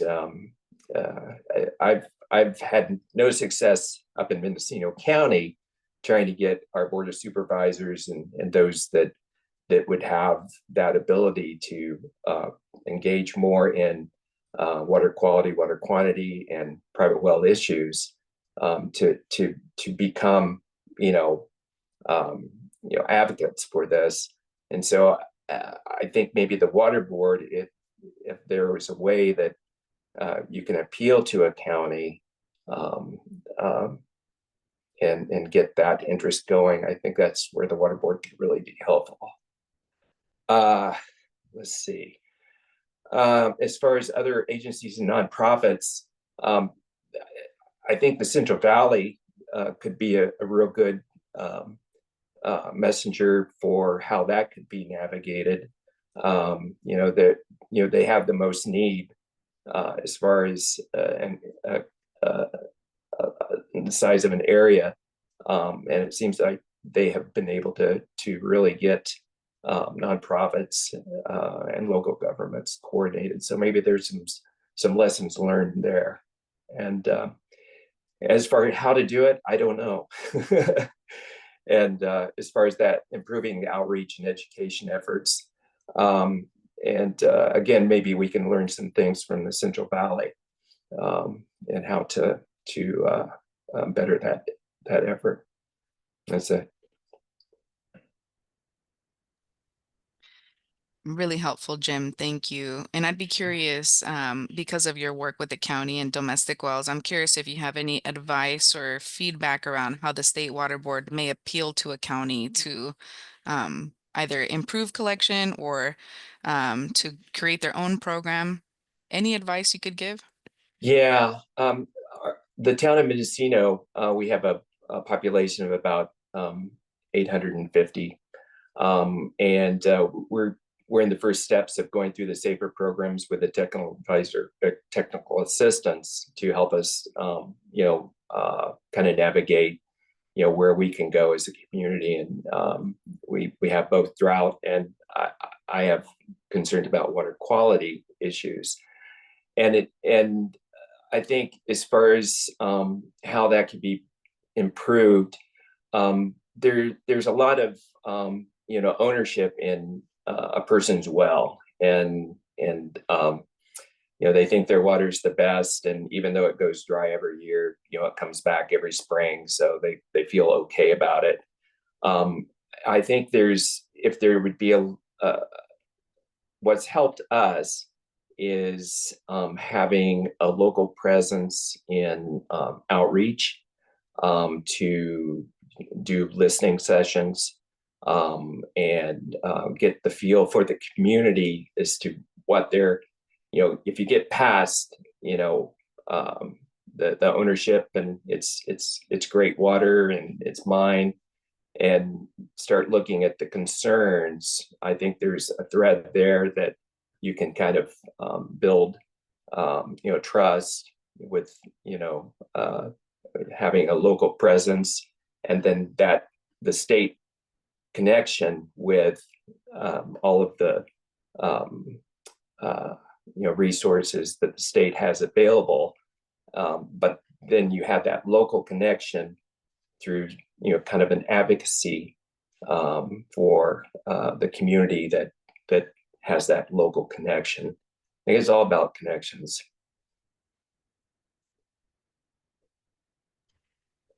Totally If that answers it.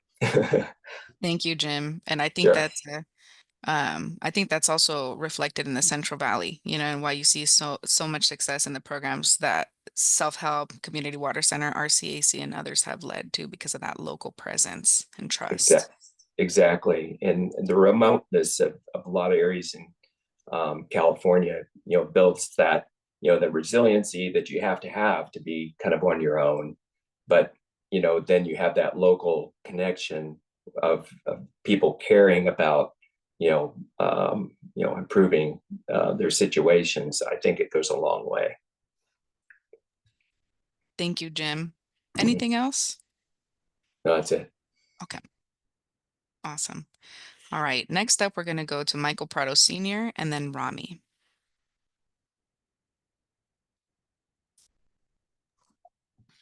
Can you hear me? Yes. I've been looking over it, and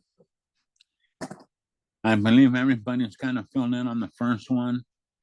All of the above, everything. On the second one,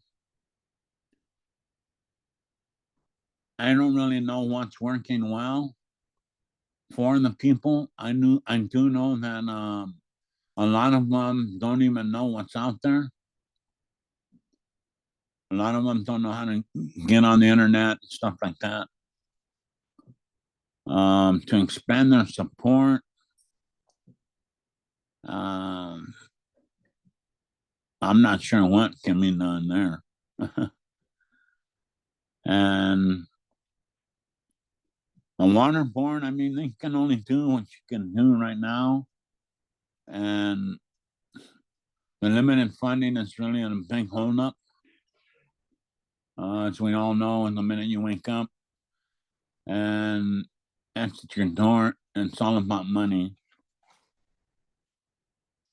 And other agencies, what I don't understand, and a lot of people ask me, when you're looking for TA assistance, I understand everybody has to go through Self-Help, and then from there, Self-Help appoints TA provider, or how does that work? I'm not sure. Community water center would be great if they can be involved in, and if they're capable of handling it, delivering water to some of the domestic well owners, not all of them, because a lot of them don't have a way to go to get the water. So the kiosk is another good thing.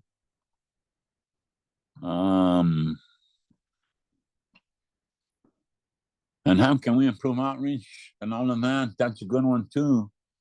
With our project we have going on, we've done door to door. South Alp has done door to door.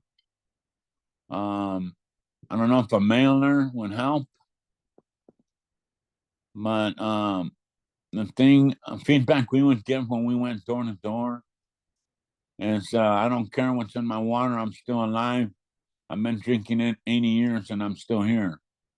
And while I've been here, and this is my water, and nobody needs to know what's in it. I don't want no government help. I don't want them to know no more than what they do. So that's a tough one. I wish someone knew the answer, but that's all I have. Thank you. Thank you, Michael.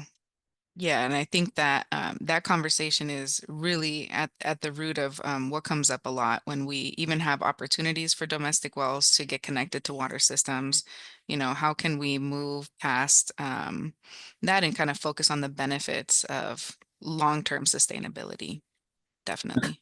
And then the last thing I had and came to my mind, the data, everybody, all these agencies that have it, there's a lot of them that hold ownership to them.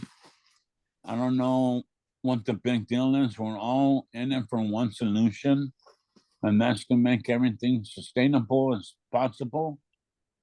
And sharing all of that would definitely help everyone in the state of California. Thank you.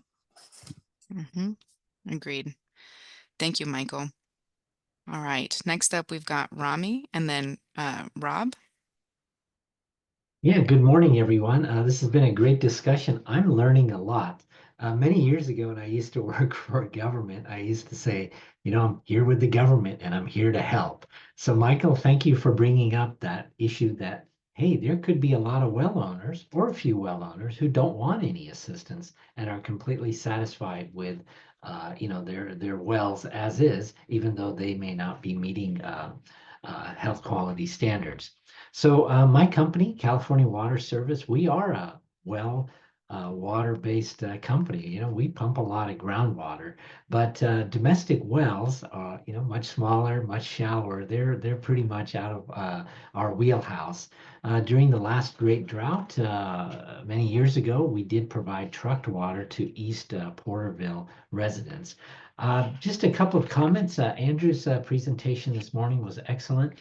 Some takeaways from that was I realized, I said, wow, we've spent a lot of dollars on domestic wells, but it seemed like the number of wells that were addressed were not that significant. And there was another slide there that for self-help enterprises, I believe there was a number of a significant amount of remaining funds that were allocated. So yeah, I mean, I know this is a difficult problem to address. I think money has been spent on it. However, it seemed like the number of domestic wells was small for whatever reason, which I have no idea because I don't spend a lot of time and effort thinking about domestic wells. But thank you for listening, everyone. Thanks, Rami. Yeah, and that is a really big challenge. Part of what we're trying to balance here is that the cost per connection for domestic wells is really high. And I think as we're hearing from a lot of people, it's not only the physical cost per connection, but there's a lot of outreach required in order to have those conversations around why someone might even be interested in a connection or why not, like Eva mentioned in the community of Okieville. And so I think that's a big thing that we want to get feedback on from the advisory group. Working on domestic wells is incredibly time and resource intensive. Should we prioritize it? And if so, how? So thanks for bringing up those costs. All right, next up, we've got Rob. Yes, one of the biggest issues I've already heard everybody kind of touch on is the fact that probably Tehama County is one of the most rural counties that's populated in the state of California. Many, probably over 2/3 private wells. And these individuals spend the money on drilling the well. They put their pumps in, their pipes, their lines, everything else. And their biggest concern is if I'm going to spend all this money on my water, I don't want anybody else to be in control of it. And Tehama County sent out a survey to all of the prospective well owners that they thought were in the county. They didn't reach everybody, and asking them questions concerning the well, the depth, the water pressure, different things like that. And people took that survey and they threw it away. They did not answer it because they don't believe that the county or the state of California owns their water. They've spent tens of thousands of dollars on repairing them, installing them, keeping them maintained. And so they don't want the government or the county involved in knowing their well, what they get and what they don't get, because they don't want an added tax. They don't want the state of California to come in and control their wells. I'm just taking over as a supervisor for District 1 here in Tehama County, and I have had literally hundreds of calls from people in the community who are concerned about the future of their wells in the state of California. And so I think that there's a lot of misnomers out there as far as information coming from the state to the county to the people who own the wells. And then also, the other question I had is, do the water board directors meet with the state of California? Like we are meeting with you right now to help find a solution. But do the water directors from each county meet with the state of California so that they're all on the same page and they all have the same type of opportunity to reach out to their well owners so that they can come up with a solution at the small government level to the well owner instead of kind of everybody doing their own individual thing? Great Happy to question, Rob. try to answer that real quick. I mean, I would say sort of yes. I mean, we do have, although I don't know, we've had one in a little while, but we do have meetings with the CCDH, which is the organization that represents all of the local health officers. And so we do have that. I think they used to be more regular. I think they're a little less regular now, but that's probably the main place where we can kind of talk to everybody from the county health organizations at once. And it's a good idea that we should, for this effort, be doing more of that. That's probably the main place. We also meet with very regularly with our local primacy agencies. I mean, those are the counties that actually oversee water systems, but also, there's a lot of crossover there as well, but that wouldn't cover every county, the LPA effort. That answers that question. Well, one of the other issues that the county water director had spoken to me about was when they send out the survey or when they get the information for the state of California, it shows a failed well, excuse me, but it doesn't say did it fail because the pump's bad and they haven't replaced it? Is the controller gone bad and they haven't replaced the electrical on it? Is the well actually dry?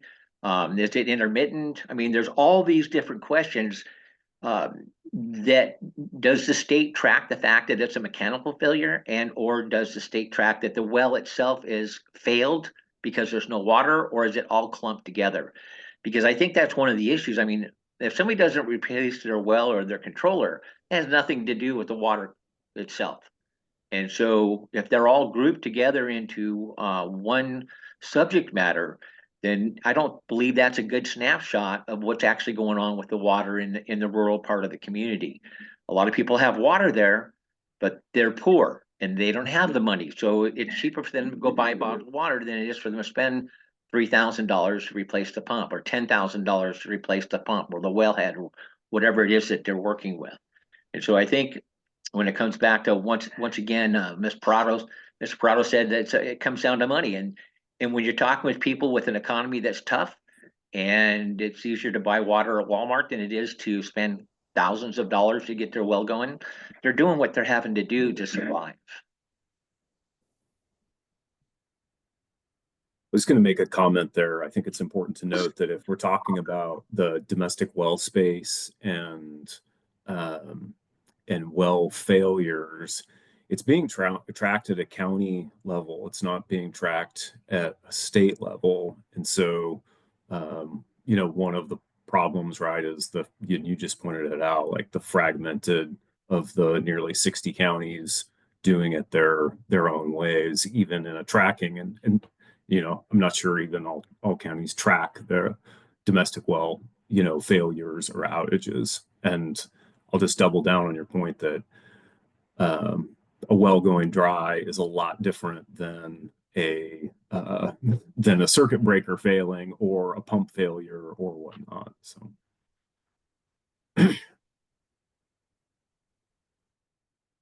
Thank you both. And then I had Those are some of the ideas and questions that I had. Thank you, Rob. And then I had a follow-up question for you, maybe a clarifying question.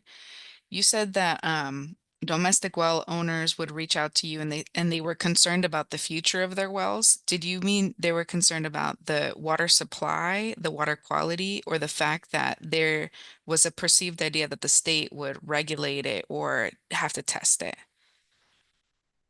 Their biggest concern is Big Brother's looking at them, and they're going to take their water, or they're going to charge them for water that's in the ground already.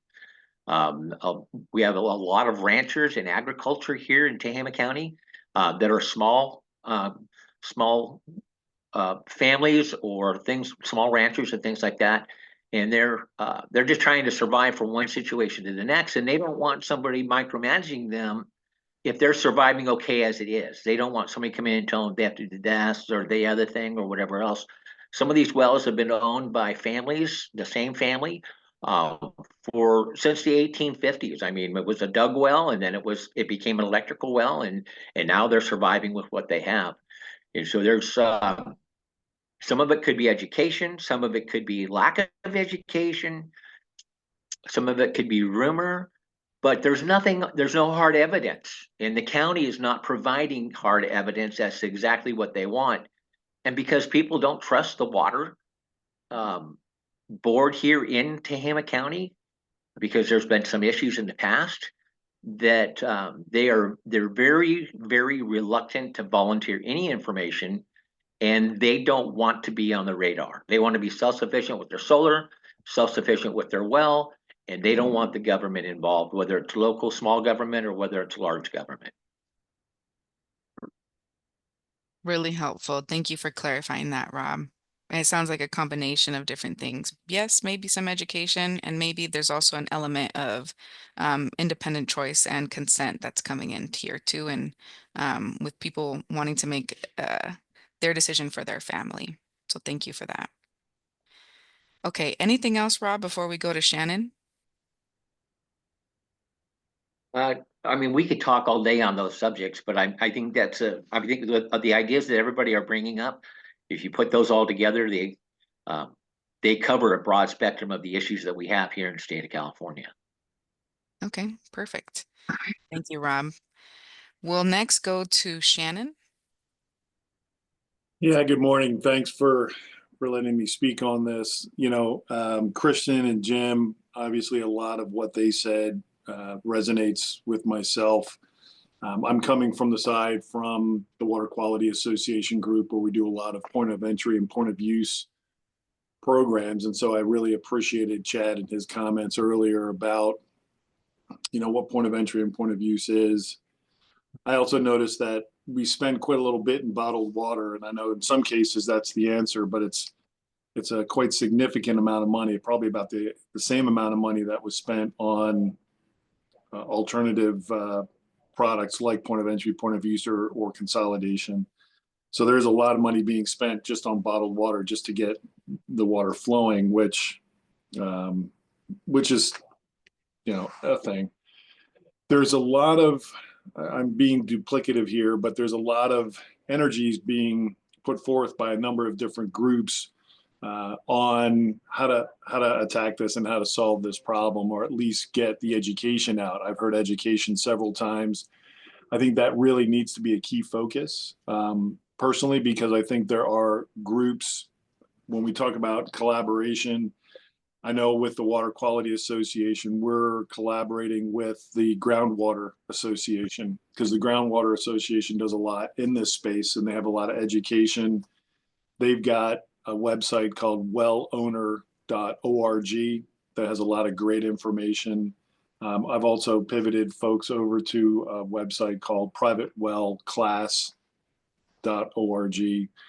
There's a lot of good information that's out there, but it's making sure that we're driving that. And whatever we do, we don't want to be spending the same dollar to do the same thing. We want to be working in conjunction with these groups like the Groundwater Association and other groups, and information that's already out there to help support that and drive those things forward, as opposed to trying to recreate something ourselves. And so that's the main piece, I guess, without repeating everything that has been said, especially with Christian and Jim, that as long as we're supporting some of these initiatives that are out there already, I think point of entry, point of use plays a big role here in education. A lot of times it can serve as a very fast way to get small systems or not small systems, but the private wells into compliance, and just support some of those initiatives rather than trying to tackle it on our own would be my suggestion, on top of some of the other comments that have been made already. Thanks, Shannon. And thank you for those websites. I didn't know about them, so I appreciate that. I just want to make sure I got that right. That's wellowner.org. And then the second one, privatewellclass.org. Yes. Yes. And the well owner, there's a whole well owner's guide document that's there on the wellowner.org that provides a lot of information on what's working, what's not working, how to test, how to do maintenance, what should you be doing, and all of that's free. The private well class, they do videos every month. They have education pieces that come out on a different topic. And so every month there's something new coming out on that privatewellclass.org where they're just talking about different things, that educational pieces to help support the private well groups. So those are two websites that I've used for education and documentation. Excellent. Thank you so much for sharing that. And I agree with your recommendation around collaborating on education as opposed to creating something new. I think that's a resonant theme that I'm hearing throughout. So thank you. Yeah. And then before we go to Silverio, I see Chad, you've come on mute. Anything that you want to add? Oh, no, I'm just trying to actively participate here. Yeah, Okay. like a lot of what Shannon said. Anyway. Okay, cool. Then I'm going to mute you if that's all right, just so that I know who's speaking up next.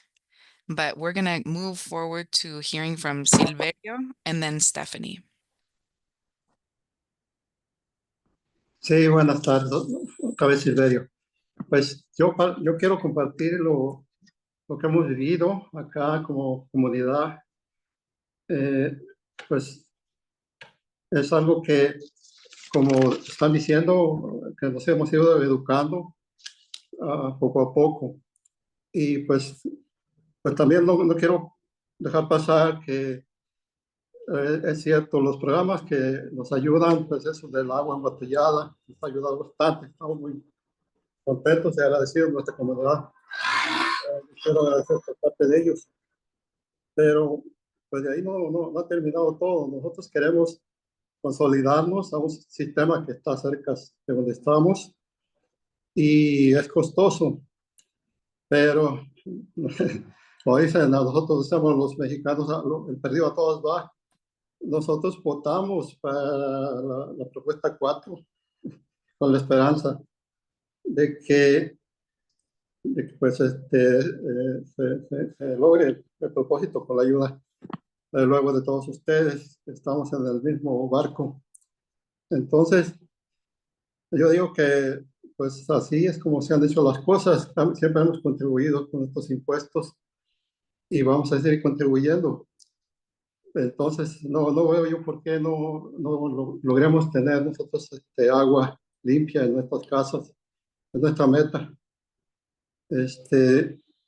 Como le digo, los programas funcionan cuando se participa con la comunidad. Los asesores nuestros han estado bastante bien trabajando con nosotros, con nuestra comunidad. De hecho, hoy nos vamos a reunir en la tarde y pues estamos contentos y positivos que ahora confiamos también. Siempre es lo último que perdemos, la esperanza, la confianza en nuestros gobiernos, en nuestras autoridades. Y pues ahí queremos continuar hasta lograr la meta. Hay retos que en nuestra comunidad, que hay usuarios de pozos están distantes y ahí es casi difícil, pues. Ahí cómo podían regular para que ellos, cuando compraran un sistema de filtración, que fuera el adecuado. No, pues a veces uno compra un sistema y en realidad nomás gasta uno su dinero y no le sirve de nada. Entonces, ahí es donde el gobierno podía hacer algo por los usuarios que en cierta manera sería su única opción. Entonces también es otra preocupación para nosotros aquí como comunidad. Por lo demás, pues nosotros estamos bastante bien asesorados por el Centro Comunitario del Agua de aquí de nuestra localidad, que nos van guiando hasta que llegamos a... Pues nosotros queremos llegar al éxito. No somos así tan... que sí tenemos ese propósito, pero ya de ahí todo depende pues, hay cosas que no están lo más seguros. Muchas gracias por su atención. Y pues nosotros decimos un dicho acá que sí se puede y que el derecho del agua es un derecho humano y es para todos. Muchísimas gracias por escucharme. Thank you so much, Silverio, for your recommendations, your feedback, and for sharing about your experience with interim water while your community works on that consolidation. I have a couple of follow-up questions for you. So you mentioned that a couple of members of your community rely on point of use and point of entry. And many of your community is also being provided bottled water. I'm curious if you know of any neighbors who have opted to not receive bottled water because they want to purchase their own filtration systems. I'm just curious about your neighbors and, participation in that program.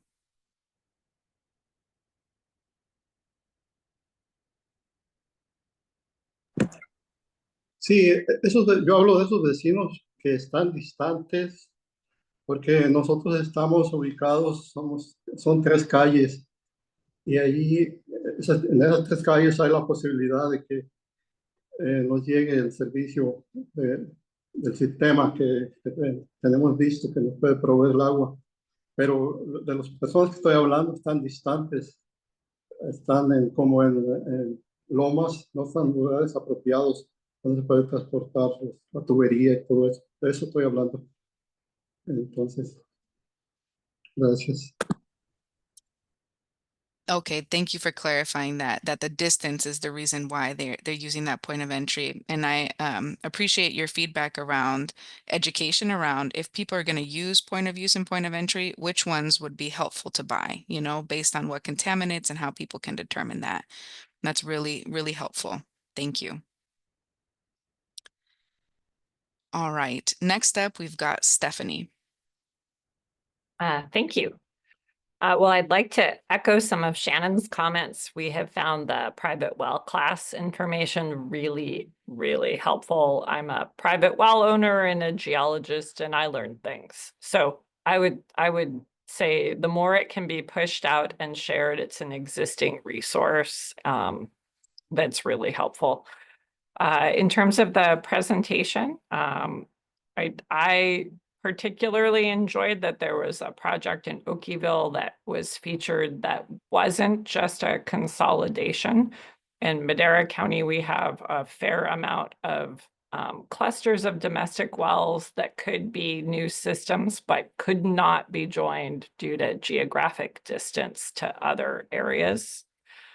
And then another resource we might want to consider, and we've used, is connecting with realtors. So when people are buying a home with a domestic well, they get some education up front and understand what they're committing to, which is, they are their own water company at that point, really, or water system. So they have responsibilities there for their own health.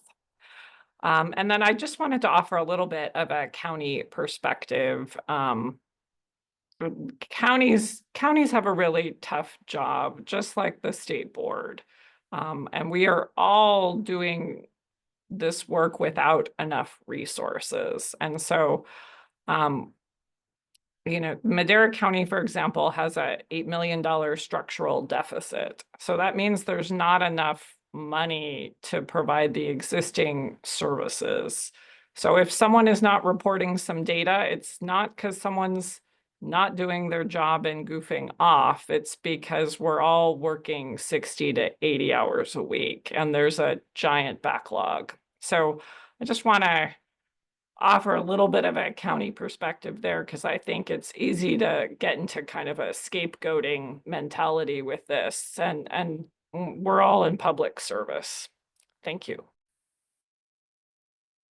Definitely. Thank you, Stephanie. And that's a highlight of the need for resources too. When we think about how are we going to, as a state, address domestic well and state small issues, it's really around resources and support for the counties too. Thank you. And really great recommendation around realtors. I think that's a constituent base that has not yet been looped into here as a partner. So thank you. Okay. On my list, I think that is who we have currently as advisory group members. I want to pause and see, is there any advisory group member who maybe left the meeting and had to come back, or who doesn't have AG on the front of their name, so we missed them? Did we miss any SAFER advisory group members?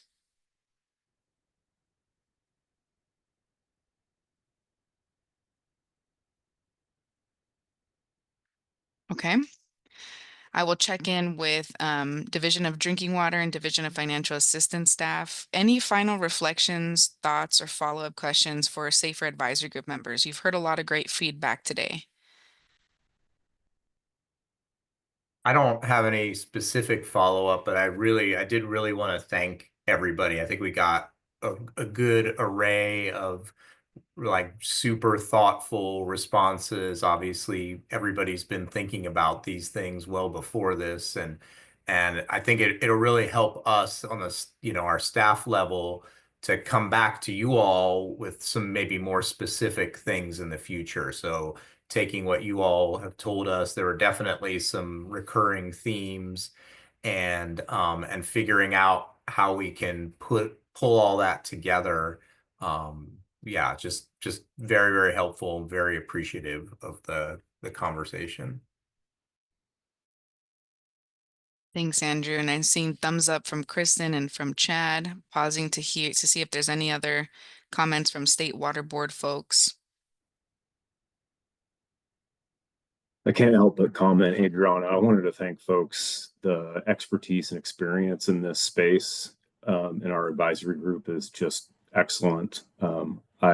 I've learned and continue to learn from folks here. So just as folks were talking, I was over and over just like just a wealth of information and experience to share. Thanks.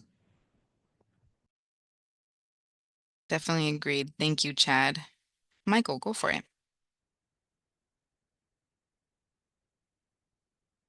The last thing I forgot to share with everybody and when I was doing my outreach, I was also educating the people and the gentleman from Tehama County. He pointed out, about the water, people, saying, well, I own this, it's my land. I had that come up a lot too, This is my water, my property, and I own it. I told him, well, yeah, you own what's above the land, not what's underneath it. This is an aquifer, and it belongs to everybody. And we got to figure out how we're going to share it. So let's not get greedy here. You don't own the water or the aquifer. Thank you. Thanks, Michael, for that point around education and shared resources. I appreciate that. All right, folks. Well, we're going to conclude our discussion here on domestic wells. Here are some initial thoughts on our next steps. We've gotten a lot of feedback. We're going to be taking it in not only for our notes, but also to help inform the State Water Board's efforts around domestic wells. So we'll come back to the advisory group once we have a more finalized document for feedback. The other thing that came up is we may want to have a deeper dive conversation around point of use and point of entry, the pilot studies that were mentioned, as well as some of the challenges that are currently taking place. And then Chad also brought up the idea of maybe doing a case study on East Porterville and the complexities around domestic well consolidation that took place for that project. If there are any other suggestions you have for other agenda topics related to this, let us know, and we can plan for future meetings. With that, we are going to go ahead and break for a lunch. We're going to break from 12 to 1 p.m. We're going to come back at 1 p.m. to close out the second half of our meeting. So thank you. We'll see you at 1 p.m. Thank you.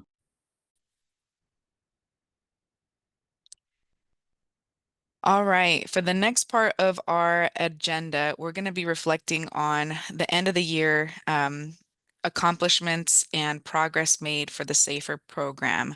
For this next portion, we're going to have Chad Fisher from our Division of Drinking Water and Jeff Wetzel from our Division of Financial Assistance give an overview of where we have been in the year 2024 in terms of progress on our goals, as well as a recap of our financial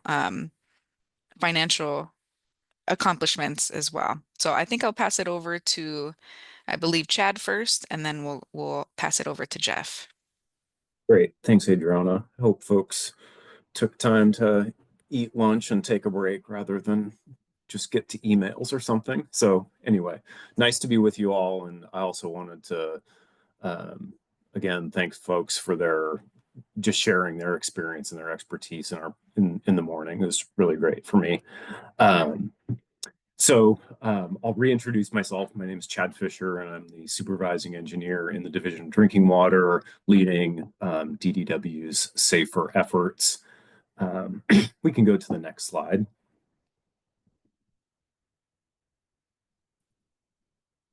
Great. And so today I have 6 or 8 slides that I'm going to present on and share some of, like Adriana said, share some of the progress on our 3 SAFER goals. So the first one, and I'm going to hit some highlights. This isn't kind of cherry picked some of the things to talk about. So this is an all-encompassing of the efforts on these goals. So for the first goal, for our first SAFER goal, it is that people in communities that didn't have safe water now have it. And so our focus there is on public water systems, so community water systems and schools that were failing when SAFER was birthed in 2019. We're focusing on those systems. And those are the folks that have not had access to safe drinking water for the longest amount of time. So focusing on this 2019 failing cohort, and our goal there is that at least 90% of those systems will be back into compliance by 2030. Yeah, so, and that there's some numbers here, which is that about 2/3 of those will have safe drinking water in 2026, and then again, at least 90% by 2030. So the next slide, please. Okay, so let me explain what we're looking at here, which is on the horizontal is the year, and then on the vertical is the number of failing water systems. And so focus there on the left, which is the dark blue, which that's just the past. That's happened in the past. And those are the number of communities and schools from 2019 that didn't have safe drinking water that achieved safe drinking water in those years. So for example, in 2020, 31 systems didn't have safe drinking water and then achieved safe drinking water in 2020. So again, dark blue on the left is in what we've achieved in the past. And then the light blue on the right is what we're projecting for the future. And these are all of the systems from that 2019 cohort. So again, for example, in let's go 2027, we project that 40 communities and schools will achieve safe drinking water. I'm trying to use achieve safe drinking water rather than return to compliance because I think it better defines what we're talking about. So, so achieving safe drinking water. Maybe the one to talk about is 2024, where we are currently. There's 2 bars there. 20 systems in 2024 have achieved safe drinking water, and then we project that another 3 will this month by the end of the year. So, and so, reflecting on what this means, right? This is, each one of these numbers is a community or a school, that will achieve safe drinking water. And for me, this is talking about the 2019 cohort, but representative of all public water systems that are failing, achieving safe drinking water. I think that's what SAFER is about. And those are my words, but that's what I feel. So for me, this really represents success if we can deliver on these projections, which I think we can. I think this is success. So this is a hopeful plot for me. Not hopeful in that I don't think we'll achieve it. Hopeful like achieving our goals. So we can go to the next slide, please. So the next slide is a little more complicated, but what this slide is about is how were we able to project on the previous slide, we were projecting delivery of safe drinking water, achieving safe drinking water for communities. And so what this slide is about how we are improving our project management and tracking to ensure that those projections are correct, and really to ensure that we and other project partners are achieving safe drinking water, right? And so let me talk about this a little bit.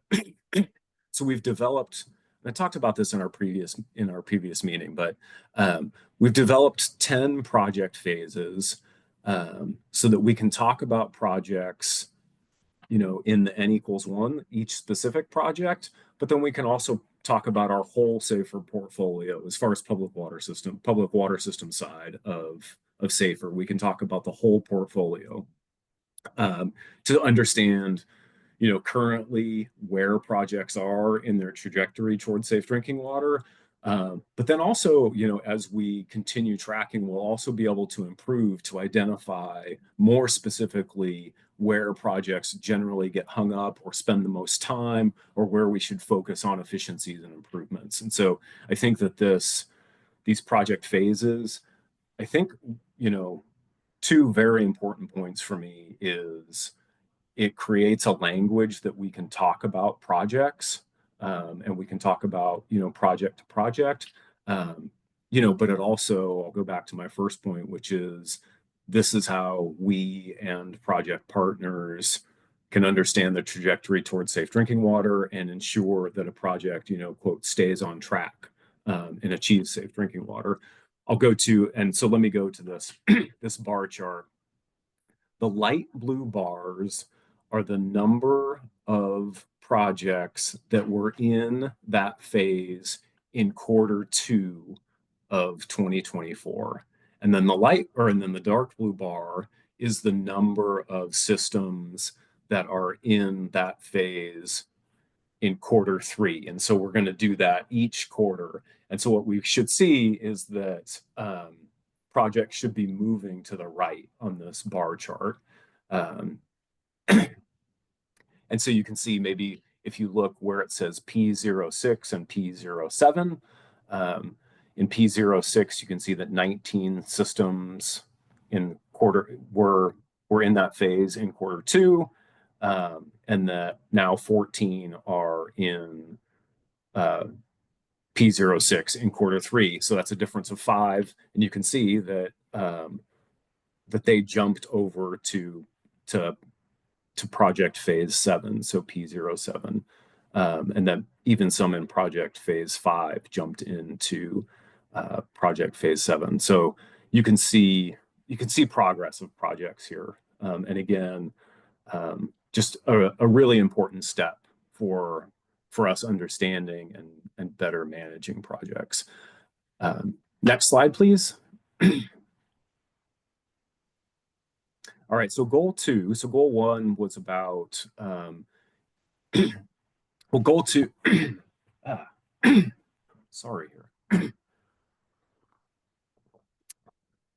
Goal 2 is about that all communities without safe drinking water are on track to get lasting solutions in place as swiftly as possible. And so whereas goal 1 is really focusing on the 2019 systems, goal 2 is saying that that all failing systems are being addressed, right? It's not that we're only focusing on 2019 systems, all systems are on track to achieve safe drinking water. And so we're looking at that or measuring in 3 different significant ways. One is a reduction in the average return to compliance time from currently 8 or more years, and we want to reduce that to 5 years, which seems aggressive but realistic, which is key there. I mean, I want it to be less than 1 year, but that's not realistic. Reduction to 5 years, again, seems aggressive but realistic.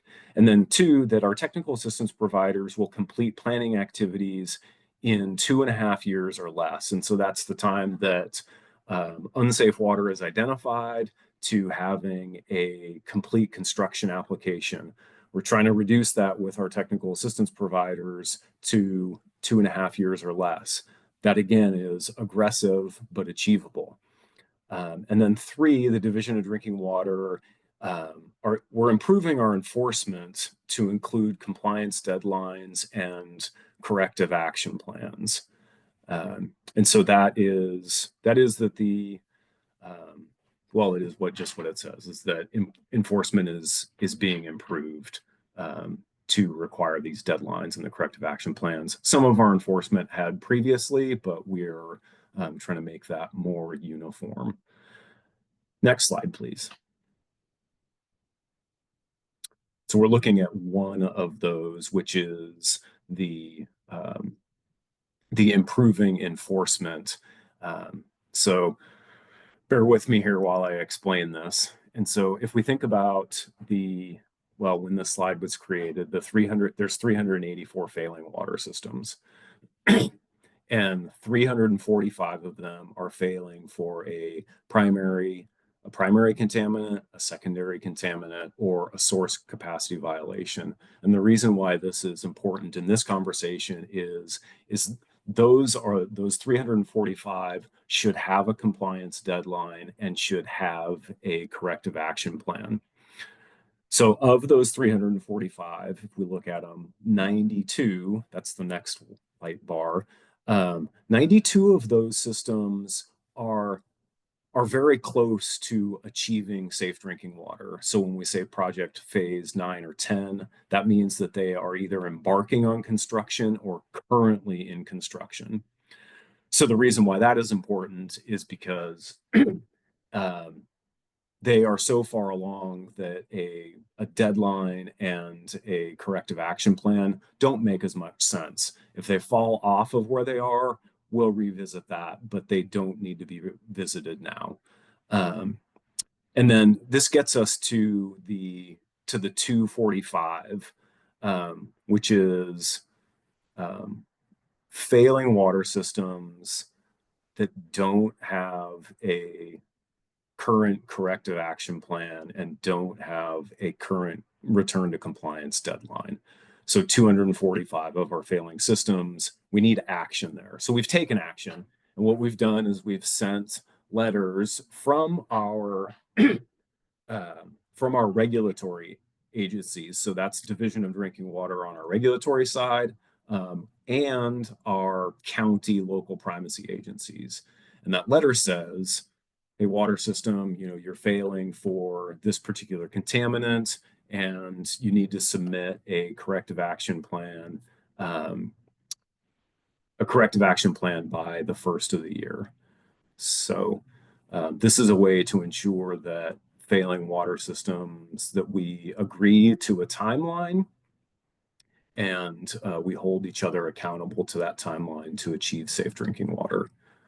All right, next slide, please. And then Chad, before you continue, I just Sure. want to check in Yes. with Mike, the interpreter. Mike, your audio is cutting in and out, so if you can make sure that your mic is close to you so that we can hear consistently.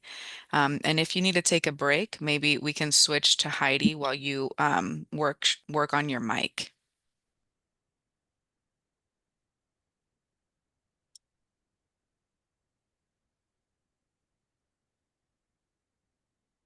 Okay, let's go ahead and move forward. We can hear you. Yes, it just comes in and out sometimes when you're interpreting. Okay, thank you for being stable. It's a lot clearer. Thank you. All right, back to you, Chad. Thank you. Okay, thanks both. All right, so goal 3 is California's most vulnerable communities are transitioning to be resilient and prevent cycles of failure. So again, I always like to recap. Goal 1 is a focus on the systems that have been failing for the longest.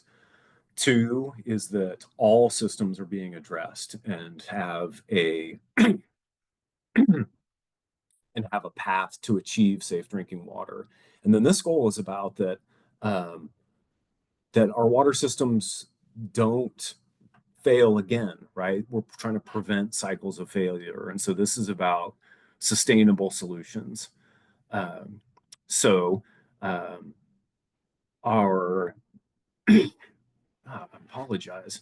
Our consolidation goal is that we'll have 55 community systems. It's actually community systems in schools consolidated in 2026, and then 130 by 2030.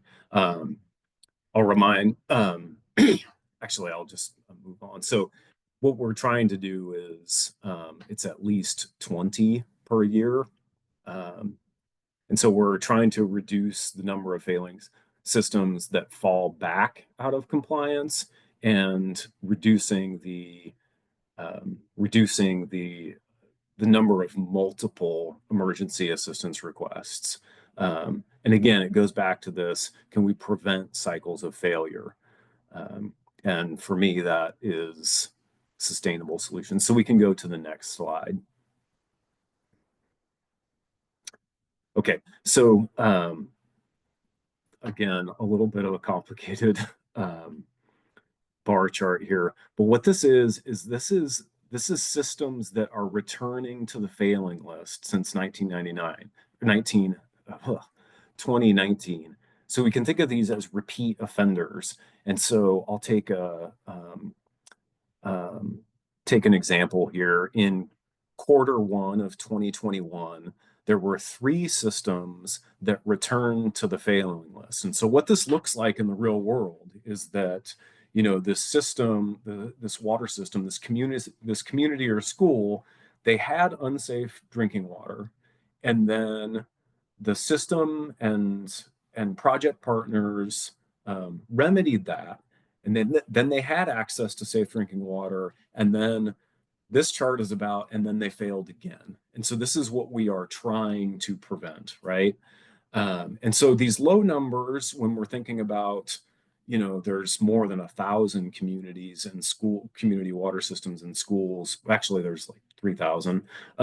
So it's thousands of water systems we're talking about. And so if we have very low numbers, 2s and 3s and 4s, that's probably I was going to say that's probably acceptable. It's not acceptable if you live in the community that that the 2 or 3 or 4 is. However, it's a low number in comparison to the thousands. So one thing to point out here is on some of these spikes, like the spike in Q2 of 2021 and Q2 of 2024, we see larger than what is regular here. Those are reflective of changes to our failing criteria.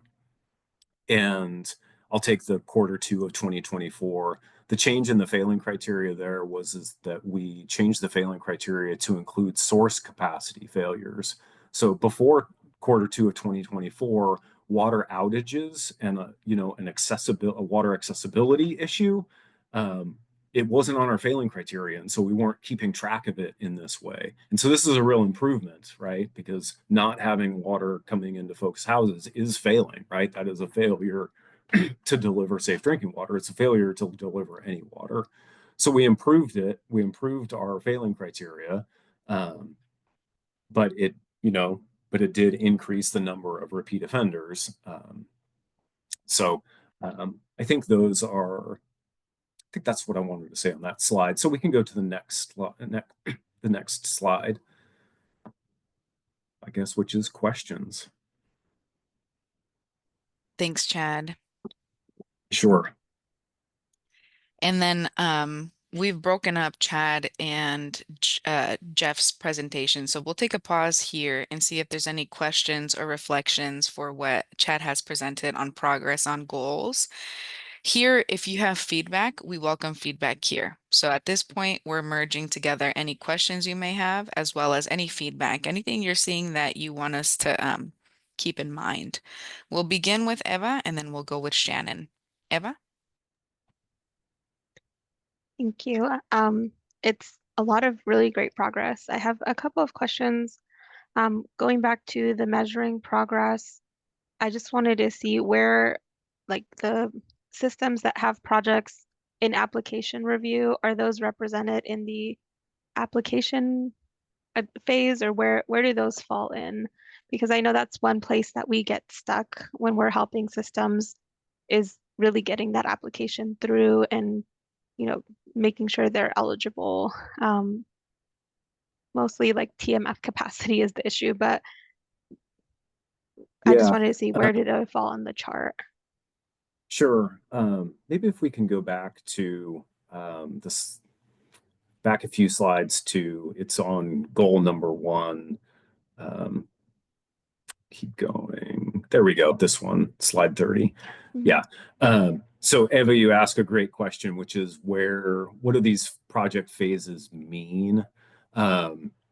So I'll answer your question, which is in phase 7 is completing a funding application, and then phase 8 is actually securing funding. So if it's complete but waiting, that's phase 8. And that is for construction funding, Eva, which I think was what your question is about. Yeah.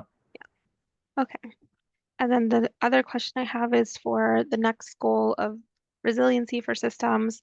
And that one mentioned consolidation, but what about systems that can't consolidate? Yeah. So 2 or maybe 3 things to mention there.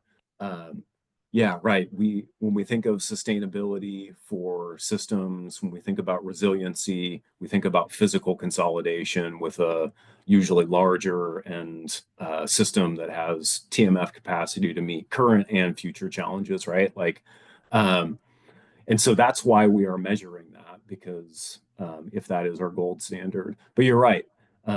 Systems, many systems, about, a little, um, only about half of systems can physically consolidate. So what about the other? Um, it's so two things there. These are the other two things I wanted to say. One is we want to increase the number of managerial consolidations as they make sense, to provide a level of resiliency in that TMF piece mostly, right? Um, uh, and then, the other thing is that, as state board staff and project partners navigate through projects, I think we increasingly want to be, not increasingly, we want to ensure that we're thinking about sustainability and resiliency of a particular system, right? And that that we're taking that into account. I think for me, some of the things I think about there are upcoming regulations that we already know about. So does that answer your question? I hope, Eva. Yes. And then one last Sure. piece, also on resiliency. So right now, we've got a few systems that kind of fall outside of DFA's priority list because they need a second source and they don't have redundancy. And so is that something that's going to come back into play for the State Water Board? Like, is that is that going to be a new priority, getting systems like a redundant source? Right now it's category D, I think, and we're focusing on A through C, which is the failing systems. But it just feels like that is a piece of resiliency that I don't know if it's addressed in this here or how we're going to address that. Yeah, I think it's a great point. And, you're right on the money, is that our priority as far as funding is A through C and consolidations, and that redundant source capacity, doesn't meet that criteria. So I struggle to say that it's not a priority because I guess it's just lower down in our priority than addressing an acute or chronic health threat. And I will say this, as money becomes available, at least from a funding standpoint from the State Water Board, we want to fund down into redundant source capacity and others, right? But it's just a function of how much money is available. And as well as anybody, the IUP and FEP changes every year. And maybe that's something to think about, is just as this group is providing input on the FEP each year. So, Thank you. sure. Thanks, Chad, and thank you, Eva, for that questions and feedback there. All right. Next up on our list, I think we have Shannon and then Eric. Yeah, Chad, great seeing you as always. Thanks for the presentation. Just a question in this slide and the previous slide might be, well, probably tied together, but on the previous slide, if you go back one, there's what appears to be, we look at 22, 23, and 24, we've got, say, 20, 23, and 23 projects completed, and then all of a sudden 25, 26, 27, it's significantly more. Just some thoughts and comments into the expectations of having that big of a jump for those 3 years. Yeah, you're right on the money, Shannon. And I think well, maybe two comments around that. One is that our SAFER staff are tracking projects on a project by project basis and developing those a trajectory, or developing or tracking a trajectory. Maybe that's not the right word, but tracking each project individually, and then we're aggregating them here. And so as staff are looking at the projects individually, as long as that is accurate, which I believe it to be, then this is accurate. But there's another thing, which is, and maybe how I have thought about it is that I think a lot of the work that has been done in the prior 5 or more years, maybe not or more, but anyway, a lot of planning efforts and a lot of design work and getting projects into into a construction phase. And I think if we go back to the next slide, we see pretty big bars in phases 9 and 10. And so it's reasonable to think that those will make up some of those. There's one other thing that I'll mention, which may be also on your mind, Shannon, which is we're trying to ensure that we have the capacity, both the human resources capacity, but also the dollars to end up funding the majority of those, right? Because if we get there and our pipeline is too full, right, of applications and whatnot, kind of speaks to what Eva was saying, is we need to ensure that as those projects are ready for construction funding, we can do it. Right. So challenge there too. Yep. 100%. All right. Thanks. Appreciate it. Yeah, sure. Thanks, Shannon. Thanks, Shannon. Thank you, Chad. All right. I think next up we have,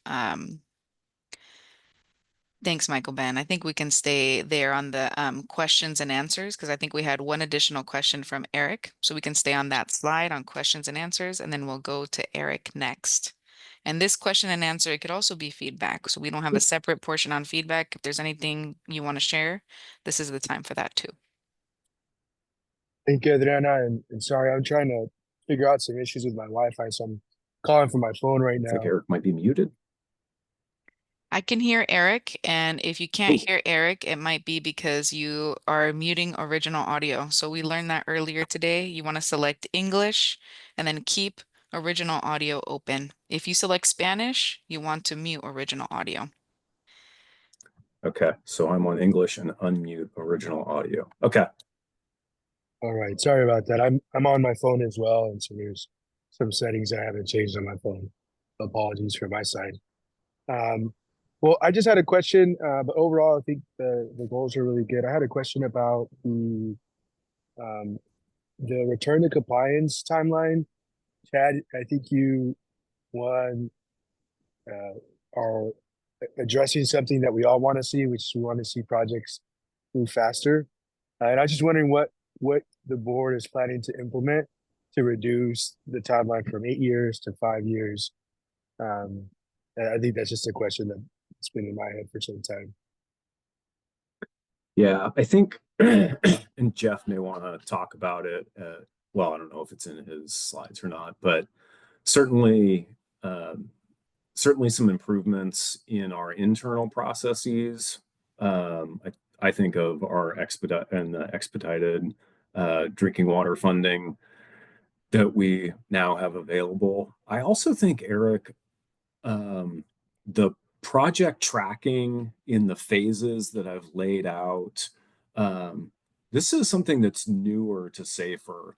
And I think a real improvement, because I think a lot of the improvements from extended timelines to reduced timelines for safe water, I think a lot of it is about efficient project management and not playing hot potato with the project, not having things sit on desks. I know we're all busy and whatnot, and so that's been a real focus of mine over the last year or so, developing the phases and now implementing them into the SAFER goals. I think that's a real opportunity. I think that's a real improvement, and I think it'll net faster implementation. Thanks, Chad. Sure. And then I'm hearing that's the question that maybe Jeff will be able to answer too. Or Jeff, if you weren't planning on covering that in your presentation, maybe you can answer here now or later. Yeah, I don't think I was going to cover that specific topic, but I'll just echo what Chad said. I mean, we do have numerous process improvements that we've made recently and are always continuing to look at process improvements and offer, different types of funding avenues or programs like the expedited one that can get projects into a construction application sooner. But then exactly what Chad said, it's also just a greater project management. I mean, his folks are working with the systems and engaging them. And so it's really just a concerted effort from, this SAFER program as it grows to hopefully kind of reduce that timeline and get folks back into compliance. Thanks, Jeff and Chad. Sure. Eric, any other questions, comments, or feedback? I know you're also in transit, so no, thank you. All right. Next up, we have Isabel. Go for it. Nada más.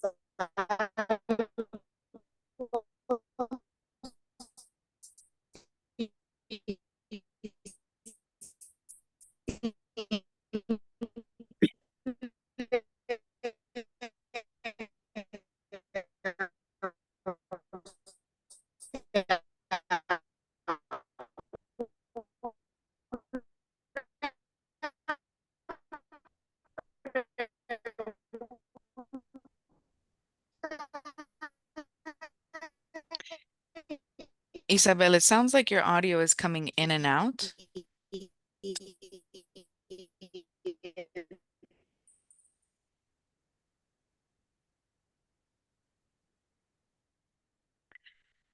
Isabel, your audio is coming in and out. Maybe if you turn off your video, that might help with bandwidth.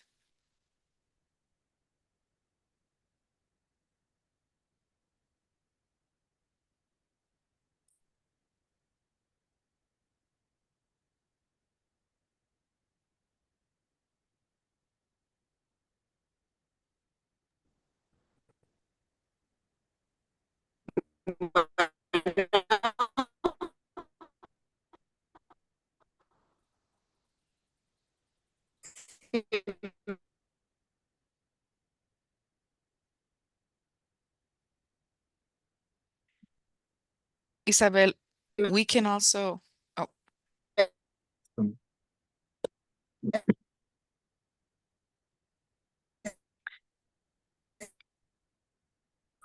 That's bad. Nothing.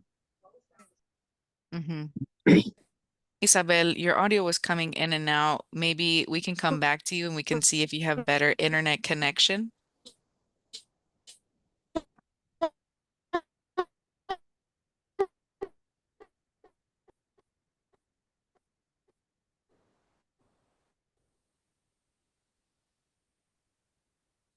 We'll come back. We'll check in with you in a little bit and maybe your audio. Yes, there is a call-in number. We'll put that in the chat and then maybe we'll come back to you as well.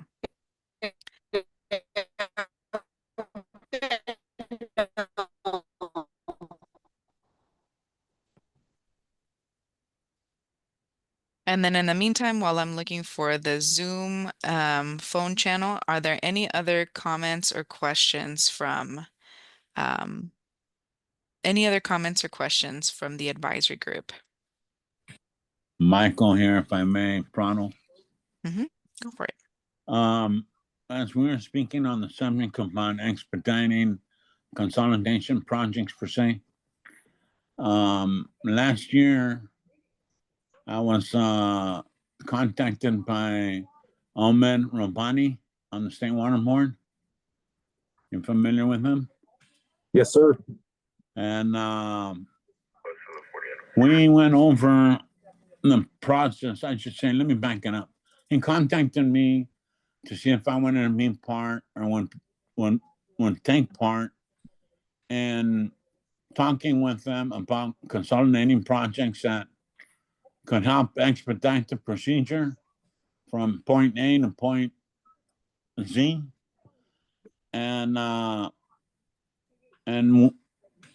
me and him, along with other state water board staff, division financing, and several others, we went through it and we did something that I want to say was an LS6 or L something 6. Lean 6. Yep. Pardon me? Lean 6. Yeah. There you go. Who's that? Who's speaking? Yeah. Oh, it's Chad. Oh, Chad. Mr. Okay, I Clark. didn't Yeah. recognize you there. Yeah. Anyways, we went through that, and I believe we're trying to get it down from 8 to 4, from 14 years to down to at least 5, maybe 3. But I'm not sure that that's been adopted yet by the state water board yet. But anyways, I wanted to share that as we were speaking on the issue. Thank you. And thank Thanks, you, Chad. Mr. Prado. Yeah, thank you, Mr. Prado. It leans into Eric's question about how are we making those process improvements, and I'm happy that Mr. Prado mentioned the Lean 6 process that we went through to identify where we could reduce timelines, and so that's one of the ways that we're identifying process improvements. Thank you, Michael, and thank you, Chad. And is there any update on that? It sounds like that's a process that was completed and is now being implemented. Is that correct? Yeah, it's being implemented, and we may be revisiting some of those findings as we're trying to really hone in on some of the safer goals, particularly around that the reducing to 5 years and then the TA timelines and whatnot. So, yeah. Okay, thank you for that. Sure. And then welcome back, Isabel. I see that you are on video. We also put in the phone number in the chat in case that's helpful for you or for anyone else who's joining virtually, who's joining us here today. I want to check in with you to see if your audio is working better.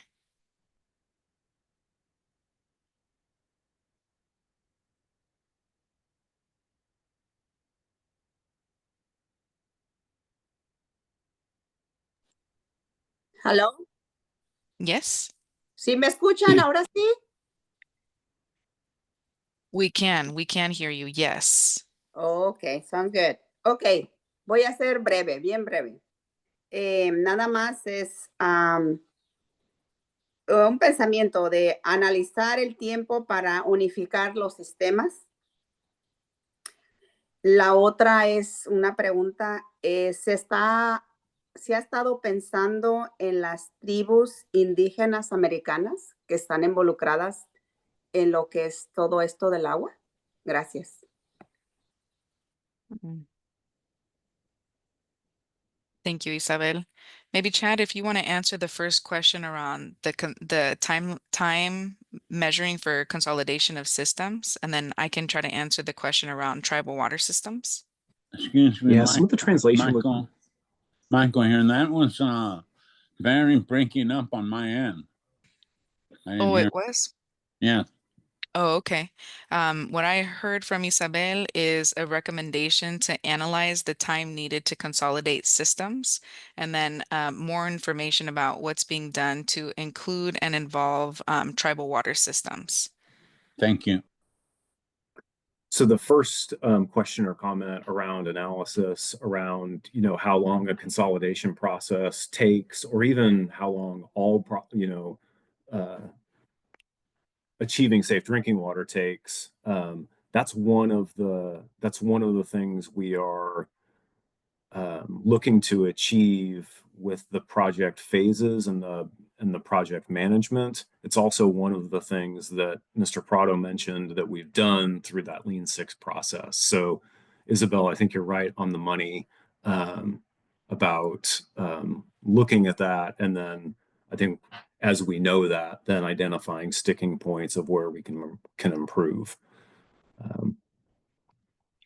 And then right now, do we have an estimate of how long consolidations are taking? Like, do we have a benchmark time? We, I don't have, Yes, we do, but it take a little bit of work, so I can't give it to you off the top of my head. So Okay. I can either report back to this group or we can send it out a little bit later. It's I'm actually having folks do work on that like right now. So yeah. Okay. So maybe at our next advisory group meeting, we can get into some of those details too, because I'm curious as well. Yeah, would love to. Yep. Okay. And then the second part of Isabel's question about tribal water systems. So maybe this is another area where we can have a deeper dive at an advisory group. We've had a lot of conversation about it, but we've never had a presentation on tribal water systems. But I could give a little bit of an overview. In California, there are 109 federally recognized tribal water systems. Of those 109 tribal water systems, there are a little bit over 140 tribal water systems regulated by the U.S. Environmental Protection Agency. So, because the water systems are on federal land, the federal government oversees those water systems. That being said, there are many tribes that have water systems on land that is not regulated by the federal government. And so for those water systems, those are water systems that the State Water Board does regulate. And so we work with tribes that have public water systems on land not regulated by the federal government. And so we can bring some more information around the types of projects that are taking place there. We have also been successful in awarding the Guaitu Guaitu Paiute tribe a funding agreement for operations and maintenance for an interim point of use and point of entry devices while their long-term solution with the federal government is being developed. So that's one example of how the SAFER program works with the federal government as well as with tribes to try to think about comprehensive solutions. So even if the State Water Board doesn't regulate the public water system, the SAFER program can still help and support when there's gaps. For example, point of use, point of entry for domestic wells or other types of technical assistance support. So maybe as a follow-up, I think it'd be great for us to do a deeper dive on tribal water systems too. Thank you, Isabel. Anything else? Okay, thank you. All right. I don't see any more hands up from the advisory group. With that, if you have any more questions for Chad, he's still going to be here, right, Chad? You're still going to be here. So we can come back to them too. But for now, we'll move on and we will pass it over to Jeff. We can go on to the next slide.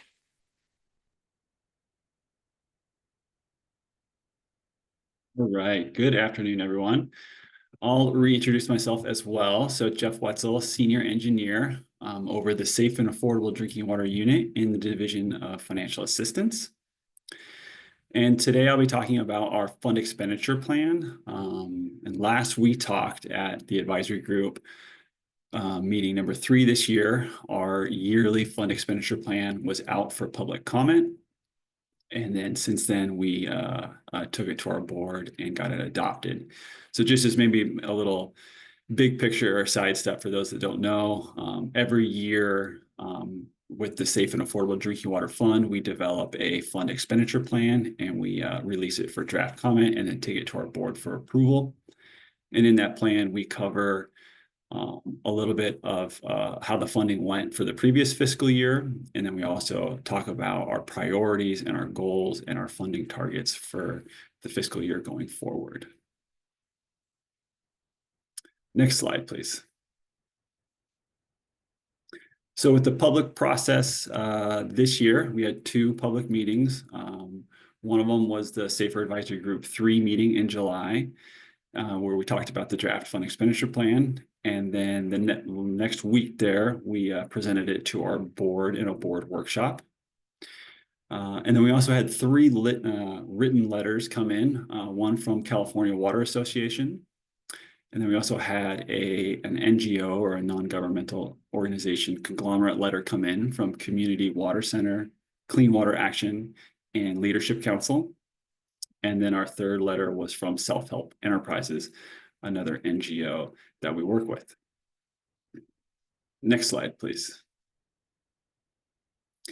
So just to give you a little summary of some of the revisions that we did make to the fund expenditure plan based off of public comments.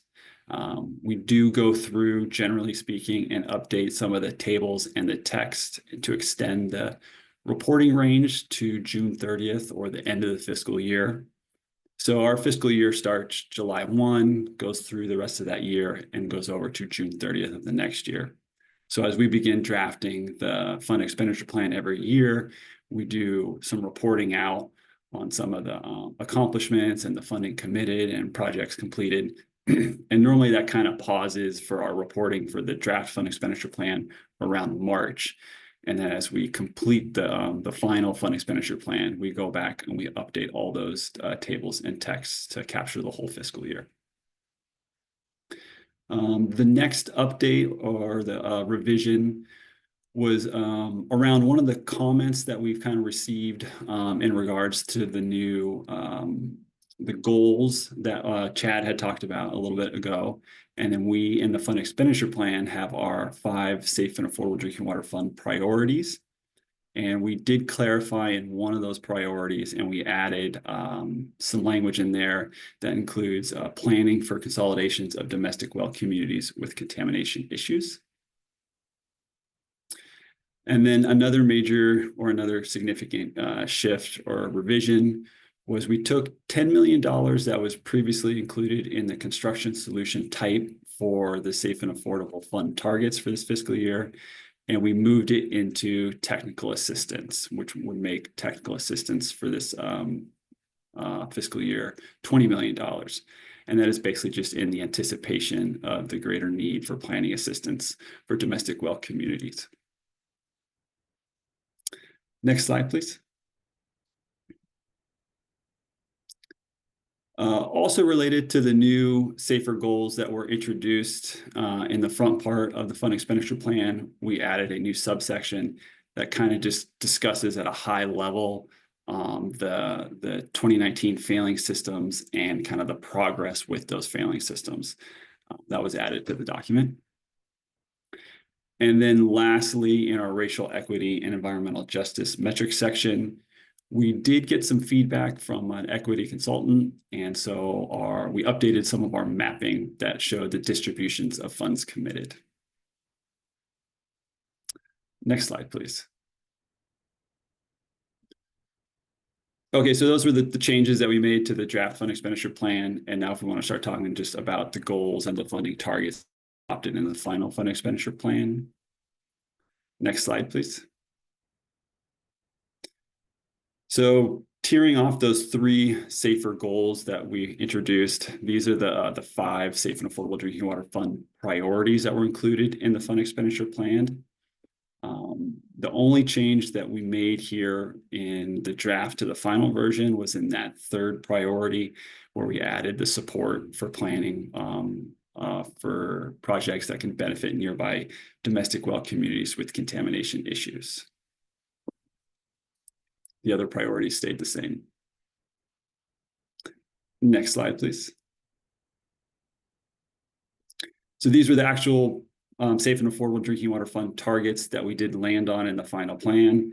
And again, the only change here from the draft version that was released was there was $10 million that was initially included in the construction solution type that was moved up to the technical assistance solution type, thereby making technical assistance a $20 million target for this fiscal year.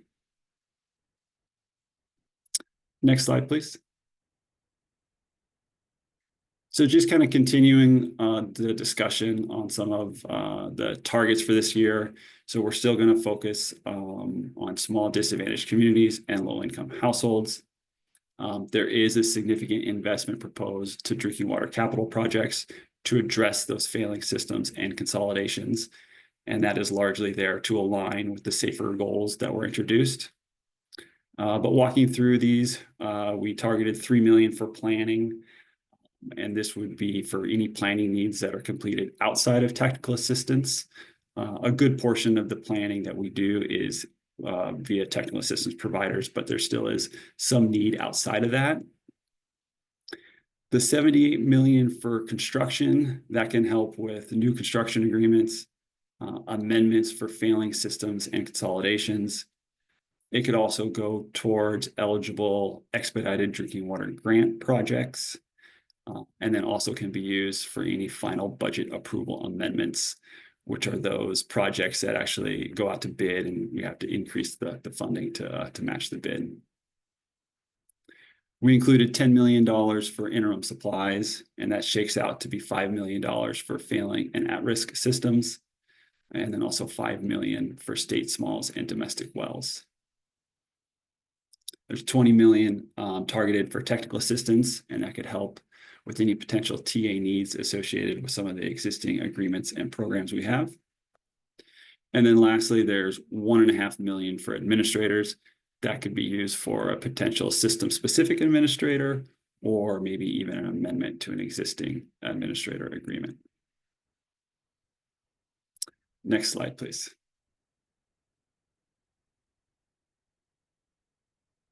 So that kind of wraps up talking about the fund expenditure plan specifically. I also wanted to touch on 3 kind of general program updates here. And the first one is our direct operation and maintenance program, or O&M program.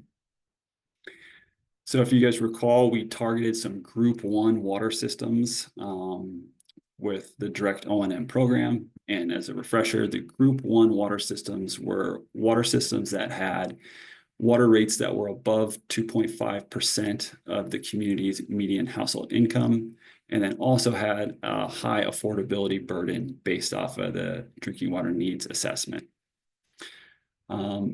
Given kind of the refined goals, the safer goals that we have, and then also some of the reduction in our funding sources, we're not likely to continue targeting Group 1 systems specifically. But our O&M program does have what we call the Group 2 scenarios, which are basically just case-by-case systems or case-by-case projects where water systems might have a unique operation and maintenance need. And we will still consider those at any time. Next up is the Expedited Drinking Water Grant Program. So we're moving on to round 4 of the program, and staff have identified 9 projects that are addressing failing systems, and they will be invited to the 4th round of the program. And the timeline for those would be that projects are anticipated to have an executed funding agreement prior to the end of this fiscal year. So that would be around June of 2025. And then lastly, we have our advanced pay guidelines. Those have been finalized, and those are up on our web pages. Currently, we added the advanced pay guidelines as an appendix to the safer policy. And then we also posted those to the Drinking Water State Revolving Fund Program webpage. So I know folks have been interested in those, and those are finally out there and released for folks to take a look at. Next slide. That is it for my slides and my updates. Awesome. Thank you so much, Jeff. And then because the advanced pay guidelines are new, do you mind just sharing a little bit about that? What is that? Who has access to it and why? Sure. So advanced payment is a way where if a recipient or a water system has an executed funding agreement where they could request a certain portion of that funding up front without actually incurring those costs. And that helps them with their cash flow. So there are some considerations that we think about when we do kind of implement advanced pay guidelines with projects, but it's largely trying to address the cash flow needs of these small water systems, having to upfront these costs for these projects. That's basically what it's getting at. There are some restrictions and eligibility, requirements there. It is state-only funded projects, so there are some nuances, but it's all laid out in the guidelines. Excellent. Thank you, Jeff. So we now have time for both questions, answers, and feedback to anything that you've heard from Jeff. And if there's anything that came out as you were listening to Jeff, questions or feedback for Chad, we're also available for that. So I think I saw the first hand up, Michael, and then Jim, and then Kristen. Go ahead, Susanna. I'm sorry, Adriana. Uh-huh. Go ahead. I'm sorry. Okay. Okay, so maybe we'll go with Jim, and then we might come back to you, Michael, afterwards. So Jim? Sure. Yeah, just a quick question. Thanks for the summary there. And I have a question on your the funding for the summary of 24, 25 targets and the 3 million that is being set aside for planning that is outside of TA. What would an example of that type of planning be? That would be for a water system or a recipient to come in for a planning grant for themselves to kind of do the planning work and then be reimbursed for it. Oh, I see. So there'd be reimbursement for outside of a TA type situation. Is that right? Correct. Yeah, there are some recipients that are able to do the planning work themselves or have it contracted out, and they're actually the ones receiving the funding rather than our technical assistance providers. Got it. Thank you. Good question. Thank you, Jim. All right. Kristen, and then Shannon, and then back to Michael. Yeah, thanks for this presentation. So I have a couple questions, clarifying questions about the updates on the O&M program. Just first, in terms of the changes of not targeting group 1 anymore, I want to clarify that doesn't represent a change to the funding target. The 18.7 million funding target is remaining the same. Is that correct? That's correct. Yeah. Okay, and then my second question is, I guess I'm curious how many of the Group 1 systems or how much funding to the Group 1 O&M program we've given out, because it feels a little bit like we're giving up before we got started, but maybe I am behind the times and a bunch of things have already happened with that Group 1. Yeah, no, those are good questions. I think I shared a slide at the advisory group meeting 3 that would be useful here. But at this point, we have 2 Group 1 water systems that we're working with. Largely out of the 30, it was a kind of a mixed bag of non-responsive, not interested, and then also a group that turned out to be not eligible as you actually kind of worked with them on hard numbers rather than, some kind of broad stroke numbers when we were doing our initial planning or selecting them. Okay, And then, go ahead. Yes, at the end of the day, I think we only had about 5 or 6 applications, and then even some of those turned out to be not eligible. So it seemed like of the 30, it just didn't kind of dwindle down to a lot. Got it. Thank you for reminding me, because I do remember that now. So this is more that strategy of the Group 1 just wasn't really panning out, and we're moving to this case-by-case strategy, but we're continuing to kind of hold that funding there for the program. Correct. And then I also mentioned, kind of our efforts given those 3 safer goals really should be prioritized on those 3 goals. So we're, there's that element too. And then, like I said, the O&M funding slotted will remain and would still utilize for either case-by-case projects or water systems that have administrators that need some O&M funding. Got it. So my last comment will say that I think this group has really prioritized the O&M funding previously. So I hear that it's not in the safer goals, but all of a sudden I'm like, oh, maybe that's a problem, because this group pretty consistently has kind of raised that up as an important goal. So I hear you, and I think that switch in strategy makes a lot of sense, but I will continue to advocate for O&M funding was supposed to be kind of one of the huge innovations of SAFER. So I want to continue to make sure that that's not lost, even as we focus on those couple SAFER goals that we've identified. Sounds good. And then for that question, maybe Jeff and Chad or others may be able to help clarify within the umbrella of the safer goals that we have, where does the operations and maintenance pilot programs fit in? Because my understanding, what I vaguely remember, and I may be wrong, but I thought that there was one goal where O&M was kind of a part of it as one of the menu of solutions. Am I misremembering that? Yeah, O&M isn't identified specifically in one of the safer goals of a measure or deployment there. I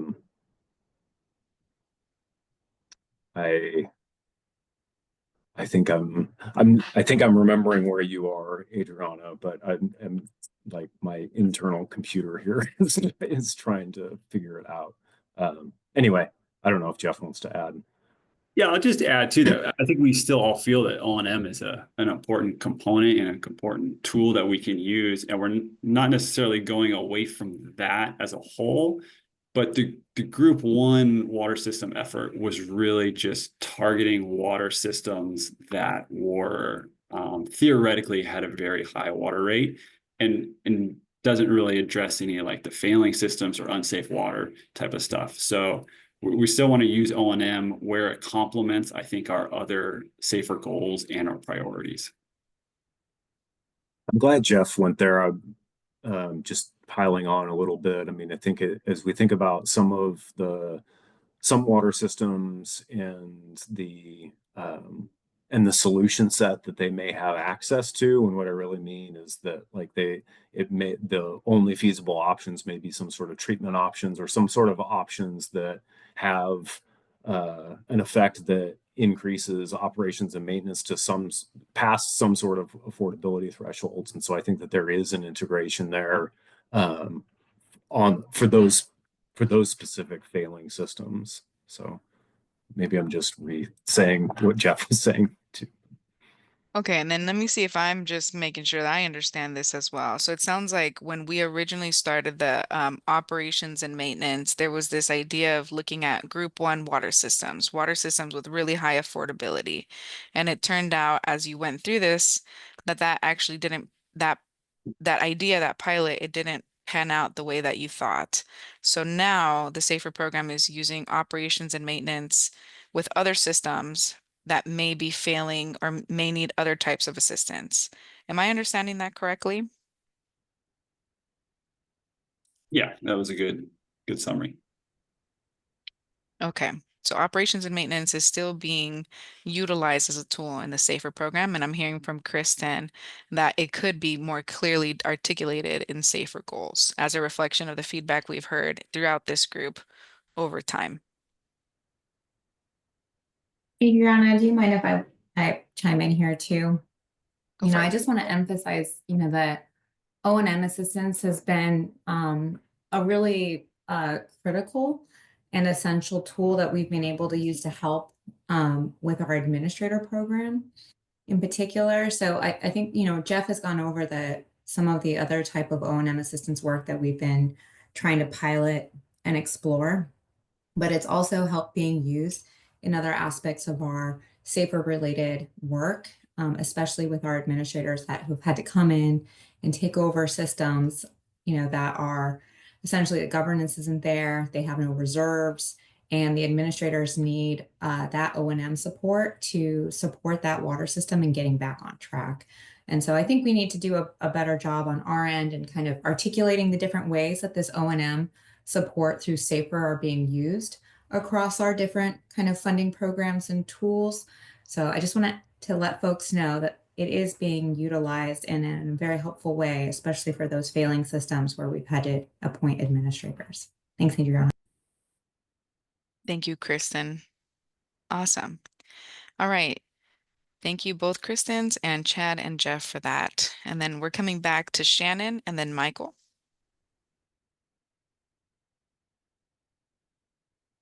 And Shannon, you're on mute. Lowered my hand and then decided to talk without unmuting.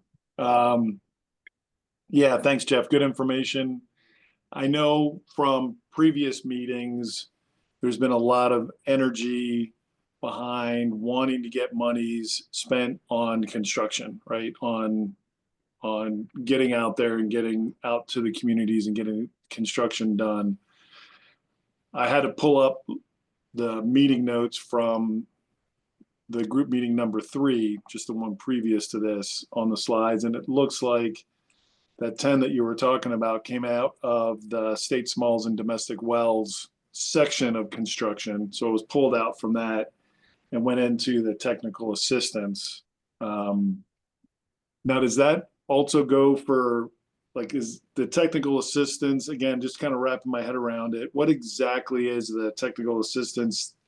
Because again, just trying to get that clarification why that movement occurred. Yeah, I think I have it correct, and my other team members can chime in. But we have some of these domestic well community projects that are out there that at this point where they're at, really the money could be used in the planning stages via the technical assistance providers, and they're not quite ready for construction type projects. So it was taken from construction and moved up to technical assistance. And that was specifically for not the failing systems and consolidations, but for the state smalls and domestic wells. It looks like that's where it was plunked from, right? Correct. Yeah. And then keep in mind, these are targets, right? So these are our projections going forward on what we anticipate is a good distribution and the feedback that we get from this advisory group on what the targets should be. Okay. Yeah, I just know from previous meetings, as we've reported out in different reports from the state to the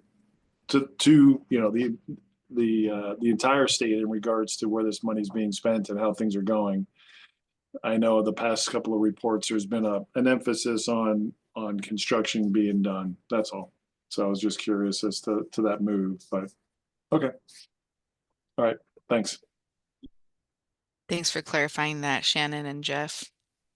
All right, back to Michael. Yes, thank you, Adriana. Back to the advanced pay guidelines. Is this kind of taking the place of, like, I'm speaking on our situation here in Sultana CSD. With our consolidation project, there was a point where we needed to expedite it and jump a few hurdles.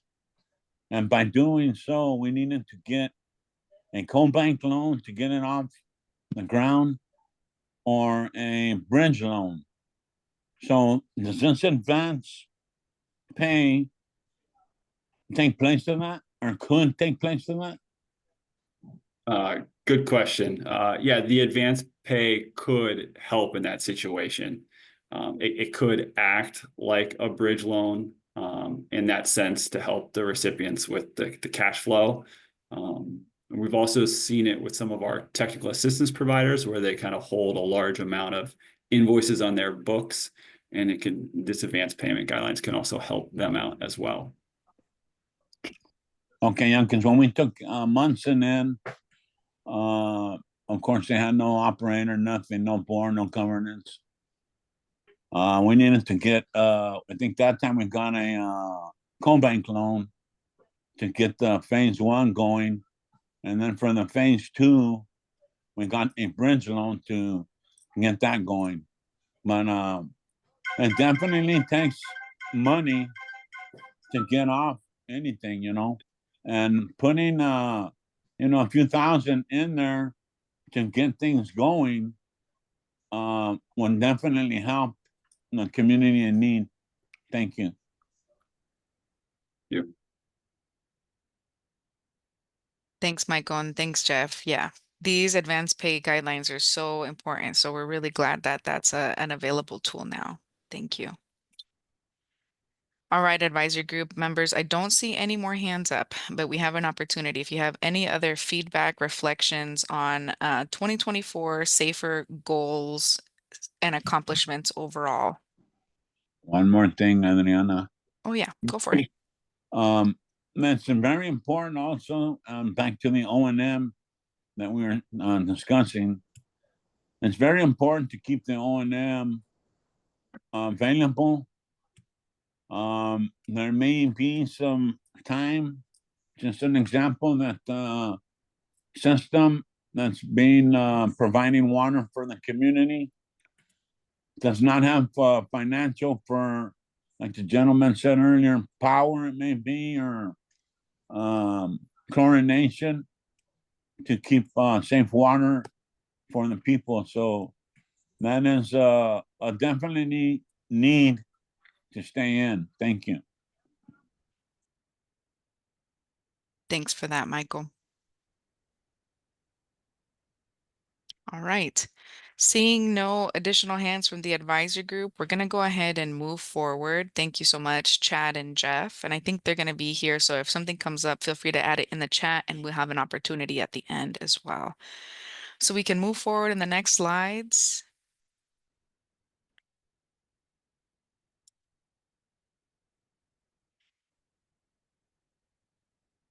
And then while we are waiting on the slides to to move forward, I want to give a heads up to members of the public who are still with us today.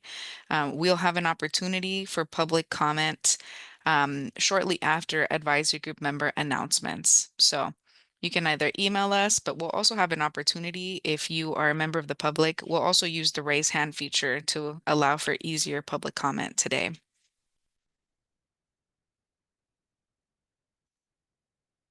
Need a moment here, sorry. Mm-hmm.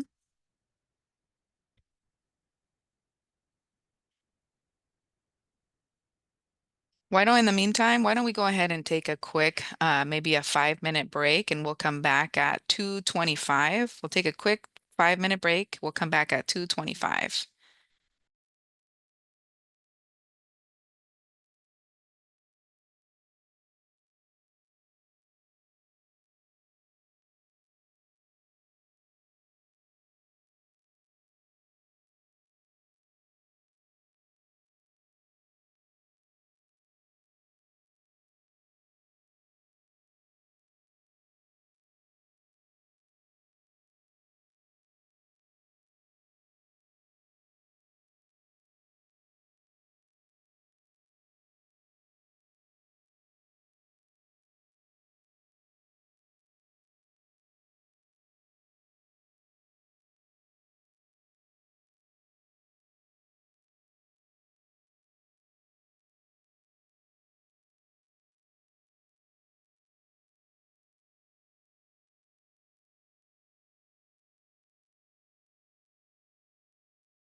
All right, folks, welcome back. If you stepped away from your computer, welcome back. We're close to the tail end of our meeting.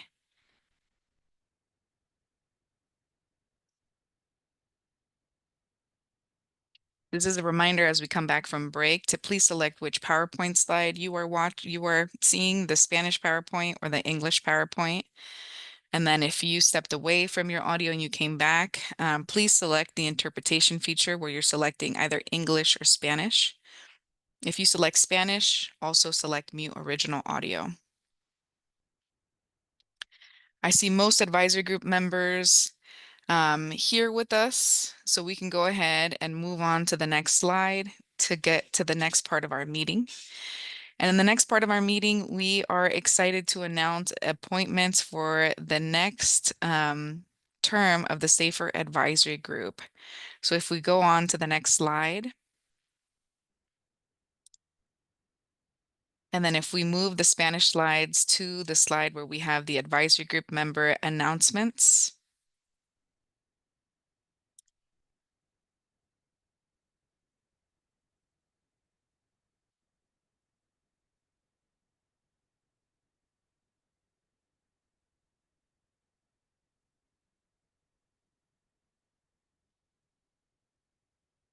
All right, if we can move the Spanish slides forward 2 slides.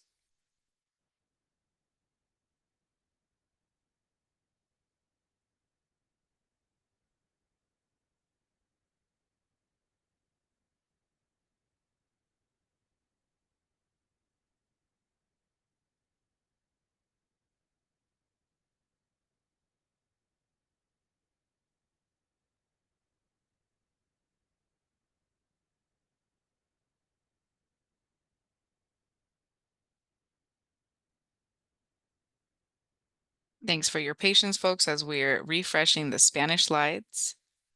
And then in the meantime, we can begin welcoming and celebrating new Safer Advisory Group members. So the folks who are listed on the screen here are going to be new advisory group members who will be joining the advisory group in 2025. So I'm going to list out their names and their affiliations down the line. The first is we're going to be welcoming Perry Klassen with the Valley Water Collaborative, representing local agencies. Angela Islas with the Central Valley California Environmental Justice Network, representing NGO category, nonprofit category. Eric Orellana, our existing advisory group member, will be rejoining the advisory group, representing the Community Water Center with the NGO nonprofit category. Michael Knight, representing the City of Porterville, will be joining us in the Public Water System category. Irene Cacho will be representing the community of La Grande as a resident. Takita Jefferson will be representing the community of Pixley as a resident. Juan Cano will be representing self-help enterprises in the category of technical assistance provider. Kristen Dobbin will be representing a resident as a member of the public category. Adam Rausch will be representing GHD Engineering as a member of the Technical Assistance Provider category. And Norma Amezcua will be representing the community of Indio as in the resident category. So we're really excited to have new and returning advisory group members on board. You'll have an opportunity to meet with them in early 2025 at our first Safer Advisory Group meeting of the year. So if you know them, I want to extend a congratulations and a welcome to them as well. Some of them are actually here with us, so you might hear from them in the public comment period. So hopefully they chime in and introduce themselves in the public comment period.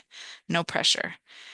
If we move on to the next slide, We also want to thank and recognize the existing Safer Advisory Group members who will be terming out of their advisory group member role. It has been really incredible to hear the diverse perspectives that you all have brought. And I just want to really express thank you and gratitude for your participation in the advisory group and for everything that you have contributed. So I want to extend a thank you to Rob Burrows, with the affiliation of a small water system operator. I want to say thank you, Rob. Marta Curiel, representing the community of Woodville. Thank you, Marta. Castulo Estrada, representing the Coachella Valley Water District. Thank you, Castulo. Chelsea Tu, representing the Monterey Waterkeeper. Thank you, Chelsea. Ileana Miranda, representing the San Gerardo Cooperative. Thank you, Ileana. Tanya Moreno, representing the community of LeGrand. Michael Prado Sr., representing the community of Sultana Community Services District. And Sarah Rutherford, representing the Kauai Water Foundation. So once again, I want to say thank you so much to all advisory group members who are terming out. And at this time, I want to open it up. We have several advisory group members who are terming out. I'd love to see if you have any final thoughts or parting words or anything that you'd like to share with the group.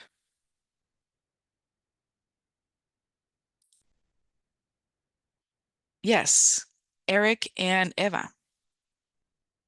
Thank you. I'm not terming out, so I'll still be here to bug everyone next year. But I wanted to just take a point of personal privilege and thank Mr. Prado Sr. for his service on the Safer Advisory Group. I think he's been the longest serving advisory group member, at least currently. Some might have to fact check me on that.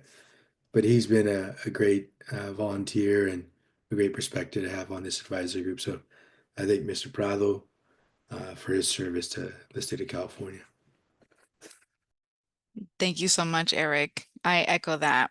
Michael Prado Sr., it has been really incredible to have you as a leader and not only leading a small community service district, but as an example of what leadership looks like when we look at our neighbors in consolidation statewide. So thank you. Thank you so much. And then I see. Thank you both for your sweet comments. Nice of you both and everybody on this.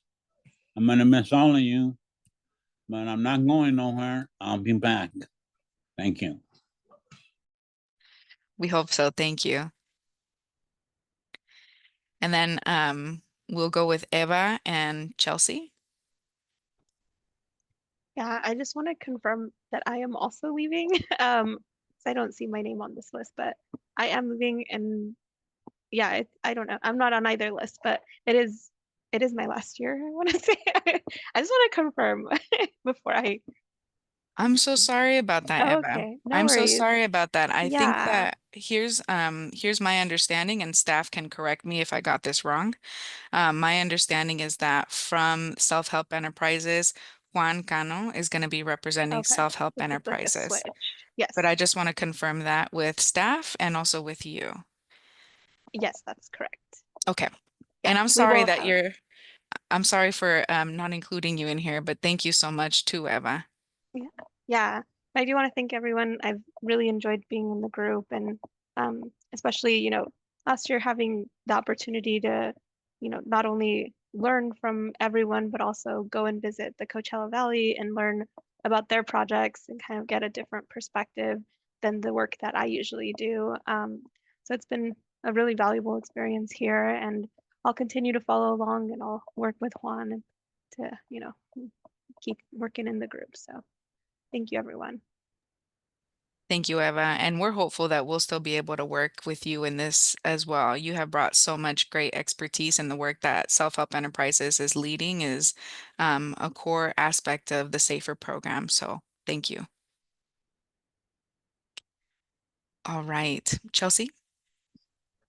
Yes, I just wanted to share a few words of just my gratitude to every single person on the SAFER Advisory Board, and as well as on the State Water Board staff that's worked so hard to like create this program from scratch. Really just working within the agency, but also across agencies and with so many different stakeholders here and different community leaders across the state. This is just an incredible initiative that I hope to continue for years and years. I think it just has taken so many people and the love of our communities and really that fundamental I think recognition of the right, of the human right to clean water for everybody in the state that's taken us this far. And I'm just so appreciative of having been part of this group and just really on this learning process myself to understand what achieving safe water, safe and clean water means for everybody in the state. And just I think lastly, I just want to underscore just how much I appreciate the staff the State Water Board that's been working on this program, but just across different programs, your job is not easy, and especially with state budget issues, and just kind of the ebb and flow of the work. I mean, you've done more than what you can with what you're given, and it's amazing. So thank you. Thank you, Chelsea. It has been really great to have you on the advisory group, especially representing the Central Coast. So I just want to thank you for being here too. And hopefully you will still stay connected and involved. Thank you. Isabel, go for it. Sí, yo también, es mi última reunión, porque tampoco estoy en la lista, pero he sido muy, ¿cómo les diré? He estado muy complacida en ayudar, en estar siempre a la vanguardia de colaborar para mi comunidad y lo que es las comunidades rurales. So, esto no es un que nos vamos, es un break y seguimos porque tenemos que seguir luchando por tener agua limpia, segura y asequible para comunidades no incorporadas y pues para que todos tengamos ese gran derecho de recibir ese líquido preciado. Están, igual como dijo la compañera, en buenas manos. No es un que nos vamos, aquí seguimos. Y pues gracias, he aprendido bastante, o sea, hemos trabajado en equipo, hemos aprendido bastante. Muchas gracias y bendiciones para todos.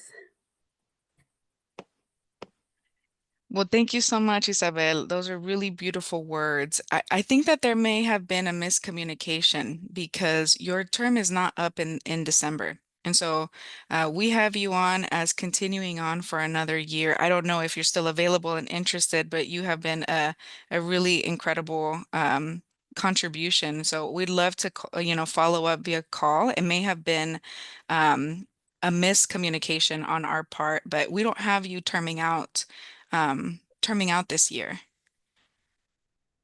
Ok, yo creía que ya se terminaba, por eso. Pero no, entonces, si no, pues de todos modos, aquí estamos. Okay. Aquí estamos. Okay. Okay, phew, I'm glad. I'm glad. Okay. Sí, aquí estamos para hacer lo mejor posible de corazón. Para Okay. ayudar, hay que echar para adelante. Gracias. Okay, thank you so much. I'm glad that you're still interested and available and staying because you have contributed so much to the advisor group as well. So thank you.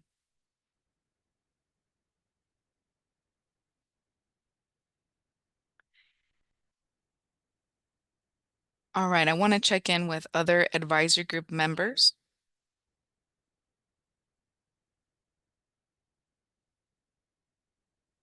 And then I don't know if you all are hearing Mike, but Mike, I hear you.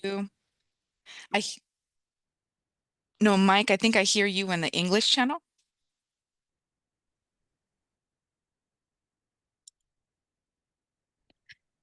Okay, I hear you on the Spanish now. Okay, I'm back on the English channel. Sorry about that.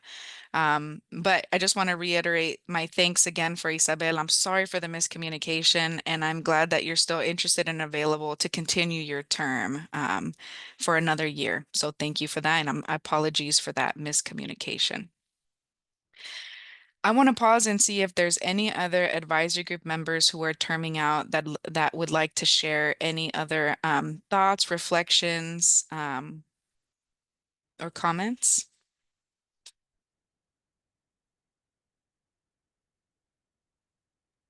Michael here, if I may. Yes. I want to share with everybody that's new coming in. When I first started my first term, I thought, what the heck did I get into? But, and probably after the first session, I was very fortunate to have Isel Vasquez, formerly on the State Water Board, Office of Participation. She's now moving on to RCAC and studying to be a rate study technician. So as time went on, she made me feel very comfortable, and she was there for me to listen to me whenever I had a question. Adriana, the same thing. And as time went on, I learned what was going on, and I caught on very quickly. It was just a totally different picture in the water world that was new to me in this aspect, but I do not regret none of my 8 years. And like I said, I'm not going nowhere. I'll be back. There's other important things going on in the community and finishing up a lot of these projects that, like I spoke earlier, are not complete. But I'll be back. My second term, it was like advanced driving, let's say. I was a lot more comfortable in everything that was going on. I was able to understand more and be able to contribute more of my knowledge. My education is very minimal, but sometimes knowledge carries more than education. So those that don't have the education, do not fear. Your knowledge is worth gold. So thank you all once again. And I have learned a lot, and I am educating a couple of new board members that are going to be coming into a Rosie PUD. I'm mentoring them the best I can and guiding them to be the water leader that I have grown to be on my own. I say on my own, wanting to learn and go on and learn more and more. And with the help of all these nonprofits that I've joined and become part of advisory, there's just so many that I'm involved with that it's time now that I gotta start finishing up what we got started here for Santana and the community of Munson and the regional project that's hopefully gonna move on forward also. Thank you. Thank you so much, Michael Prado Sr., for your leadership, for sharing those words of advice and wisdom. I know that many people probably who joined the advisory group may feel very similar, and what's my role and what do I contribute? So sharing your journey is really, really, really valuable. Thank you. And I'm excited to bring you back to the advisory group to share a success story. Once Munson and Sultana and the project that you're leading has completed, we definitely want to have you back to celebrate with you. I will be back, like I said, and just real quick, next year, we're looking at January, hopefully. The new well will be online. The water has been tested to reach Munson and Munson to reach Sultana. So that was a very good, important information to have, that we are meeting our water demands in both communities.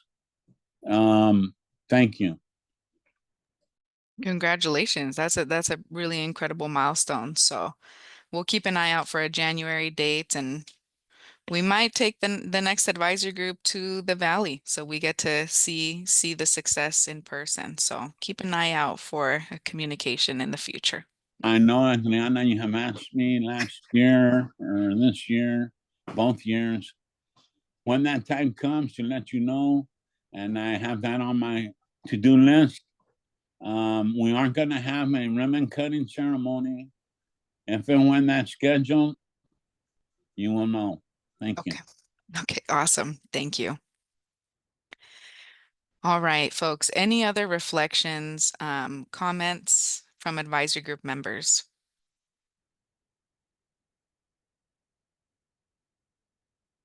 All right. Well, once again, we want to express our thank you and gratitude. We know that you all are participating here, sometimes above and beyond the work that you do, and we just really thank you. This program was started by community, and it's important to continue having community guide and inform it. So thank you so much. If we move on to the next part of our agenda, if we go on to the next slide. We now have an opportunity for Safer Advisory Group members. If there's any projects that you all are leading, any events that are coming up that you'd like to share, you have this opportunity. If we go on to the next slide. So you're welcome to share if you have any announcements or events, to share the project title, any dates, the purpose, and any next steps. If your update doesn't necessarily fit into those bullet points, you have this available time. And we will begin with Shannon first. And if you have any announcements, we ask that you raise your hand. So Shannon? Yeah, thank you. As I mentioned before, I'm involved with the Water Quality Association. One of their divisions is the Research Foundation, the Water Quality Research Foundation.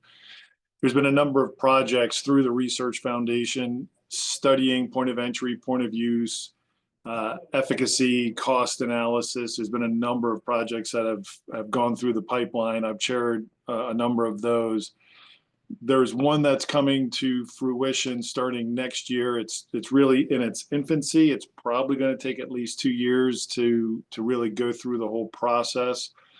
However, what we're working on is a project that, through participation with the WQRF, bringing in folks from California Water Boards, bringing in federal EPA officials, bringing in engineers from the state of California, and other members, manufacturers and members of the association, to do a deep dive study on a community here in California that is prime for point of entry, point of use, really wanting to address hurdles, difficulties, and bring all the different groups into this meeting so that we all have the right people that can make the decisions on how to do this. The goal would be to come up with a roadmap to make it easier, also have a really good study on cost analysis for these small communities for this. So this is just literally kicking off here in the last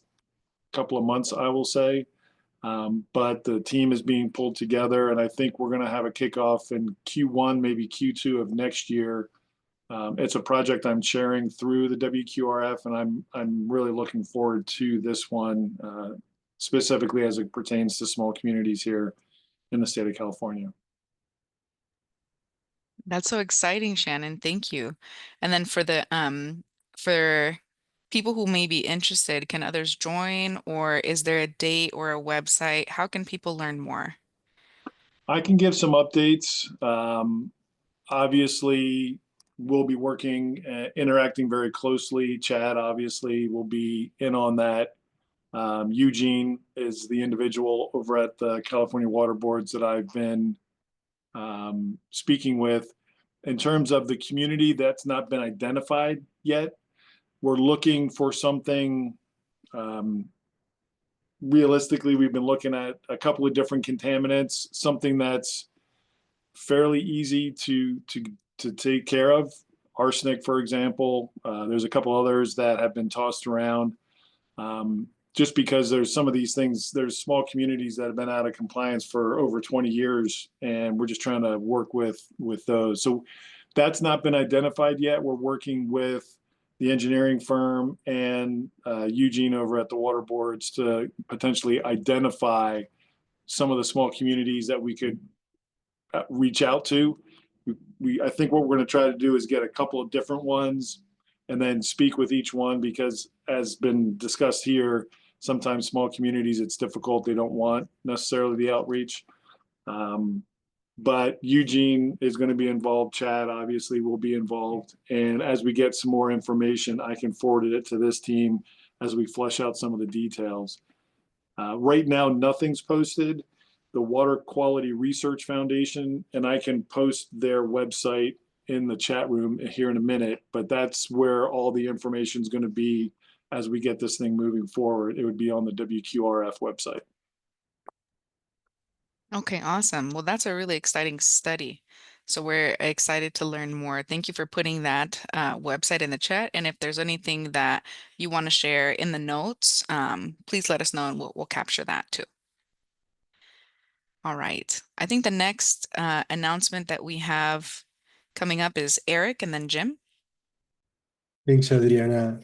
So I wanted to share an update on behalf of Community Water Centers. We're NGO, nonprofit, but we're also a technical assistance provider. And I want to give 2 updates on some exciting projects Community Water Center has been working on. We are going out to bid here soon for 2 projects. One project in West Goshen, where Cal Water has been a partner in, helping to extend service to a number of domestic well communities or domestic well households in the city of West Goshen. Right now, we've got about 40 or so confirmed connections, and there's a potential to add about 20 more connections to that project. And so that project will be going out to bid soon. It's being funded by a grant by the Department of Water Resources, but it's also been possible through technical assistance funded through the SAFER program. So really just an example of the different agencies working together to fund really important projects. And then another project that we were working on is one in the community of Springfield on the Central Coast of California. We are working to consolidate 2 water systems and then also extend service to a number of domestic wells as part of that project. In total, it'll be about 150 connections, and about 20 of those will be domestic well consolidations. And so that funding has been possible through the Federal Emerging Contaminant Fund as well, since it addresses some emerging contaminants. I believe one of them is, I believe it's 123 TCP, and but also been made possible through funding technical assistance through the SAFER program. So really exciting, and it's all been possible because of the leadership of the advisory group and dedication of the State Water Board to make these projects possible. So we're excited to hopefully begin the construction on these projects soon, and hopefully share that update on when those projects are completed next year. Thank you. That's exciting. Thanks so much, Eric. Yeah, we may do another tour on the Central Coast. I think that'd be a great stop for the advisory group too. Thank you. Okay, then I have Jim up next. Yeah, thanks, Ariana. Yeah, and I'm glad to see that Adam Rausch is now a new member of the SAFER Advisory Group. He is with GHD, and this past Tuesday, our community, the town of Mendocino, presented the first steps towards a feasibility study for cobbling together. We basically are a state small and domestic well community. You know, a lot of the wells in our town are over 100 years old.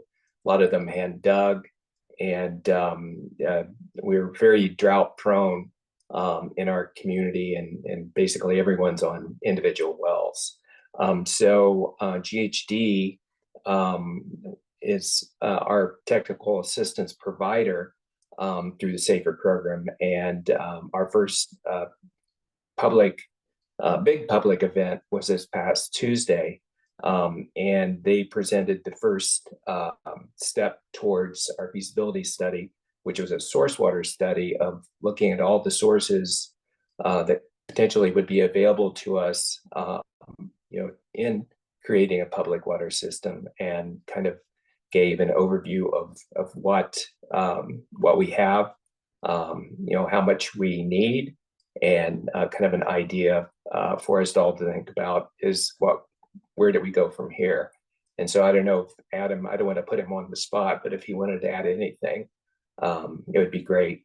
But it was a good event. We had over 80 people at our event, and for a town of 850, that was a very good turnout for us. In fact, for our district, we know it's probably the largest number of people ever to attend our meeting. So it's very well attended, and the SAFER folks were in attendance, as well as the State Water Board, the drinking water folks were in attendance too. So really appreciate the opportunity, and I think we're in a good spot for our next steps. So, and Adam, I don't know if you want to add anything if you're online.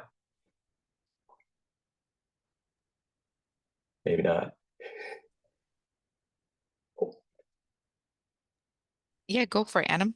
Mm-hmm. I didn't want to break protocol, but sure.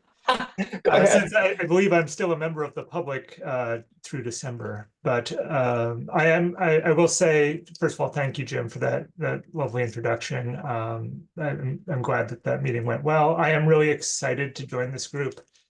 I know several of you from various projects, obviously, Jim from the Mendocino effort. I'm really glad to see Self-Help Enterprises is staying on, CWC. I know I went to school with the other Eric, so I'm very familiar with you guys. Kristen, I probably have a connection there as well. As for those I don't know, I'm really enthusiastic to get to know you. Just today, I heard such a diversity of perspectives, but still all focused in on this positive human impact that I think we share as a common goal. So I'm looking forward to engaging, learning, and with luck, contributing. Thanks. Thanks, Adam. And thank you, Jim. That's really exciting. I'm happy that your community is headed towards a solution. That's 80 people. That's awesome. Yeah, actually a little over 80, but I haven't seen the official count yet. But so thanks, and Adam, sorry to put you on the spot. No worries. Awesome. Thank you, Jim. All right. Any other SAFER Advisory Group members with announcements before we move to our public comment? Okay. We're going to go ahead and move on to our final item, which is our public comment. If we move on to the next slide. So, this meeting was a little bit different because our webcast, our live stream, our webcasting services was not available. And so it was kind of an interesting experience to have members of the public join us here today. So if you're a member of the public and you're online, you can follow the instructions on the slide, and you could also just go onto your Zoom reactions feature. It's a heart. It says react. Select on the heart, and you can raise your hand, and we can go through public comments in that way. And then if you're thinking about a public comment, I have a question for the public. This setup to have members of the public join the Zoom platform, it happened by accident because our live stream was not available. But I'm curious, how was that for you? Is this something that you would prefer? It was interesting for us to see members of the public in our chat, and many of you had good questions and contributions. So I'd love to hear for any members of the public, did this setup work for you, or do you prefer the live stream? So that's a question. If you have it, you can answer now or let us know later. And if you have other public comments, now's your opportunity too.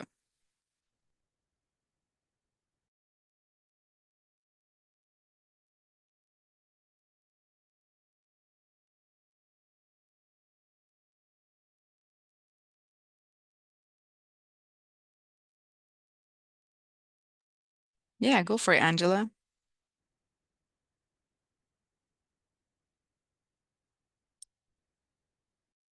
Can you hear me? Yes. Okay, perfect. All right. Hi, everyone. Good afternoon. Angela Islas here, pronouns she, ella, they. I'm the Water Projects Coordinator for Central California Environmental Justice Network. So I'm going to first start my public comment off as a member of the public.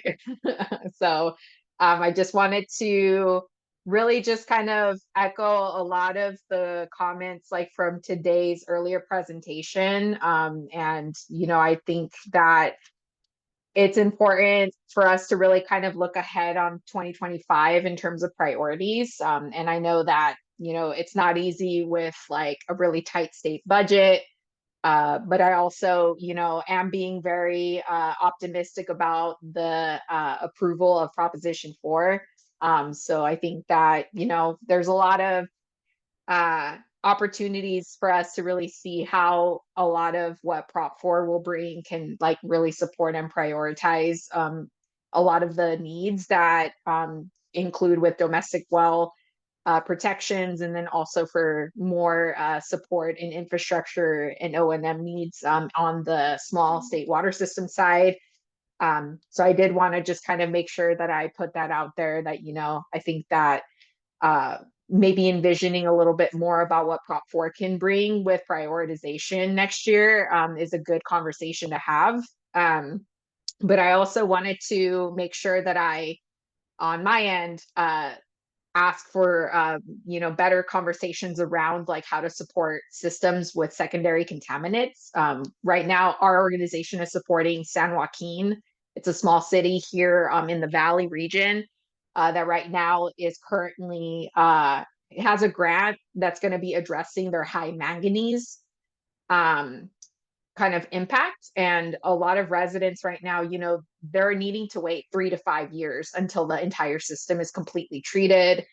They still have a lot of impacted homes that have black water coming out of their faucets. And so I think that, thinking about how do we support water systems that have to wait for a duration for those kind of immediate like emergency services to be able to get access to clean water, because I understand that bottled water or like kiosks or even jug water seem to be like the best solution.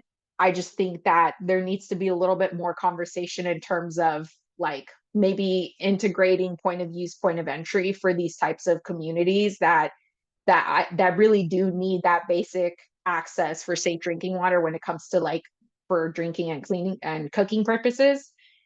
So I definitely think that secondary contaminants, that could be a good conversation still to have for next year. I did also want to point out about I think something I don't really hear a lot in these meetings because I've been attending almost for the entire year has been about application criteria. And I think that with applicants applying for emergency services, that gets very tricky, especially with property owners and tenants. So I don't want to go too much into detail about that, but I know that I've been supporting a community here by Perry Colony in Fresno County that has had issues with their application criteria, and one household did get rejected for applying for drought services. And so I think that there's still some discrepancies around like how a whole property can actually get access to hauled water, for example, and then just kind of saying that because there's a tenant there, they have no longer access. So I mean, there's a lot of policy sort of discrepancies that I feel like that's causing still some households to become like ineligible. So I want to kind of just put that in the public comment record that, I think that just addressing application criteria is important as well in this group to maybe kind of see like how can we better represent a lot of these households that like, end up being ineligible because of something as small as like a policy discrepancy. So that's my point there with that one. And I do also want to acknowledge, that a lot of the advisory group members here, you know, for example, with Isabel, you know, I wanted to really just kind of make sure that, you know, I seconded her comment from earlier in regards to like a lot of the politics that, you know, are still causing a lot of these issues with consolidation, especially for their case right now in Lanier and Riverdale.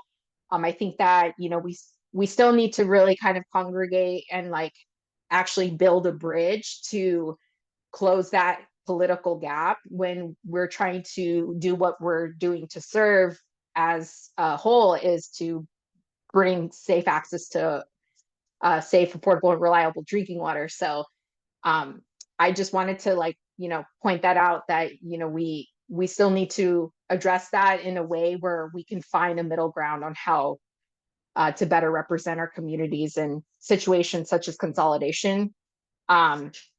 So that's my public comment. And now as an AG, future AG member, I just wanted to really offer my thanks to the State Water Board staff for considering me and approving my application to be on the AG. I'm really looking forward to working with every single one of you, with, you know, current and new members. I, you know, as me as a representative here in the Valley, I think that I'm excited to really just kind of let everyone know about, you know, how I'm working with the two communities here in Fresno County. And then also just kind of really supporting everyone else to, you know, better have a vision for what we can anticipate here in the next couple of years to make sure that everyone does have safe access to drinking water. So thanks so much, and just looking forward to the new year with all of you. Thank you so much, Angela, for your comment. And also, we're really excited to have you on the advisory group. I'm glad you were able to listen in and help us, you know, prioritize for next year too. All right, checking in for any other members of the public who want to provide a public comment.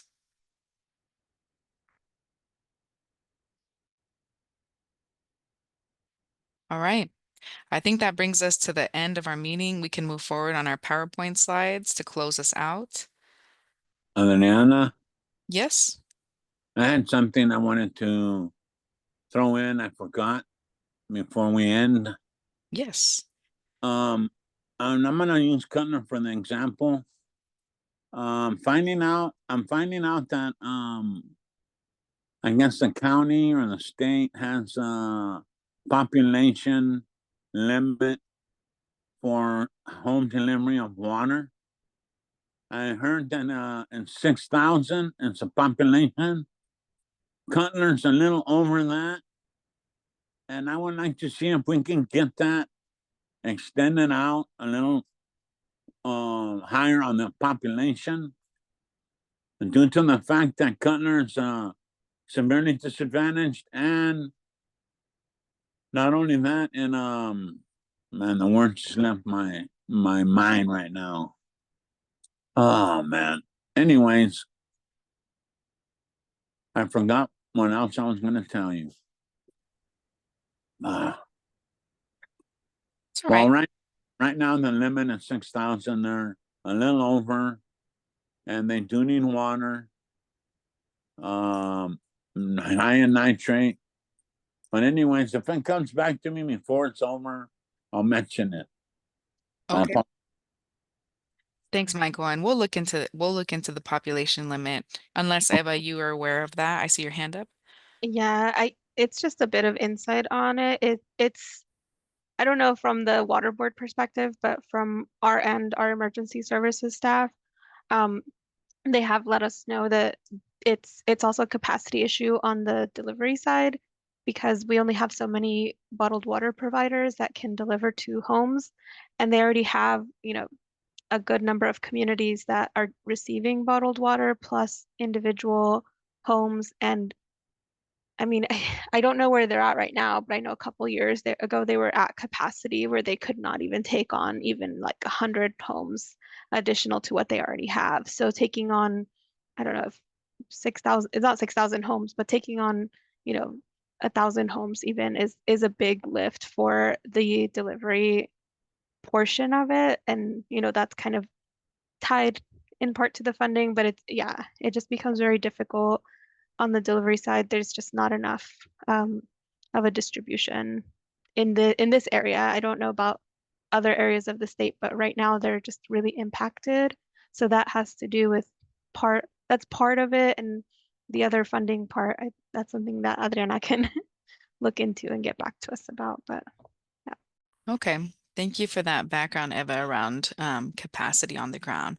I'll put that in as a next step for us to look into. So thank you, Michael Prado, for highlighting. It came back to me now.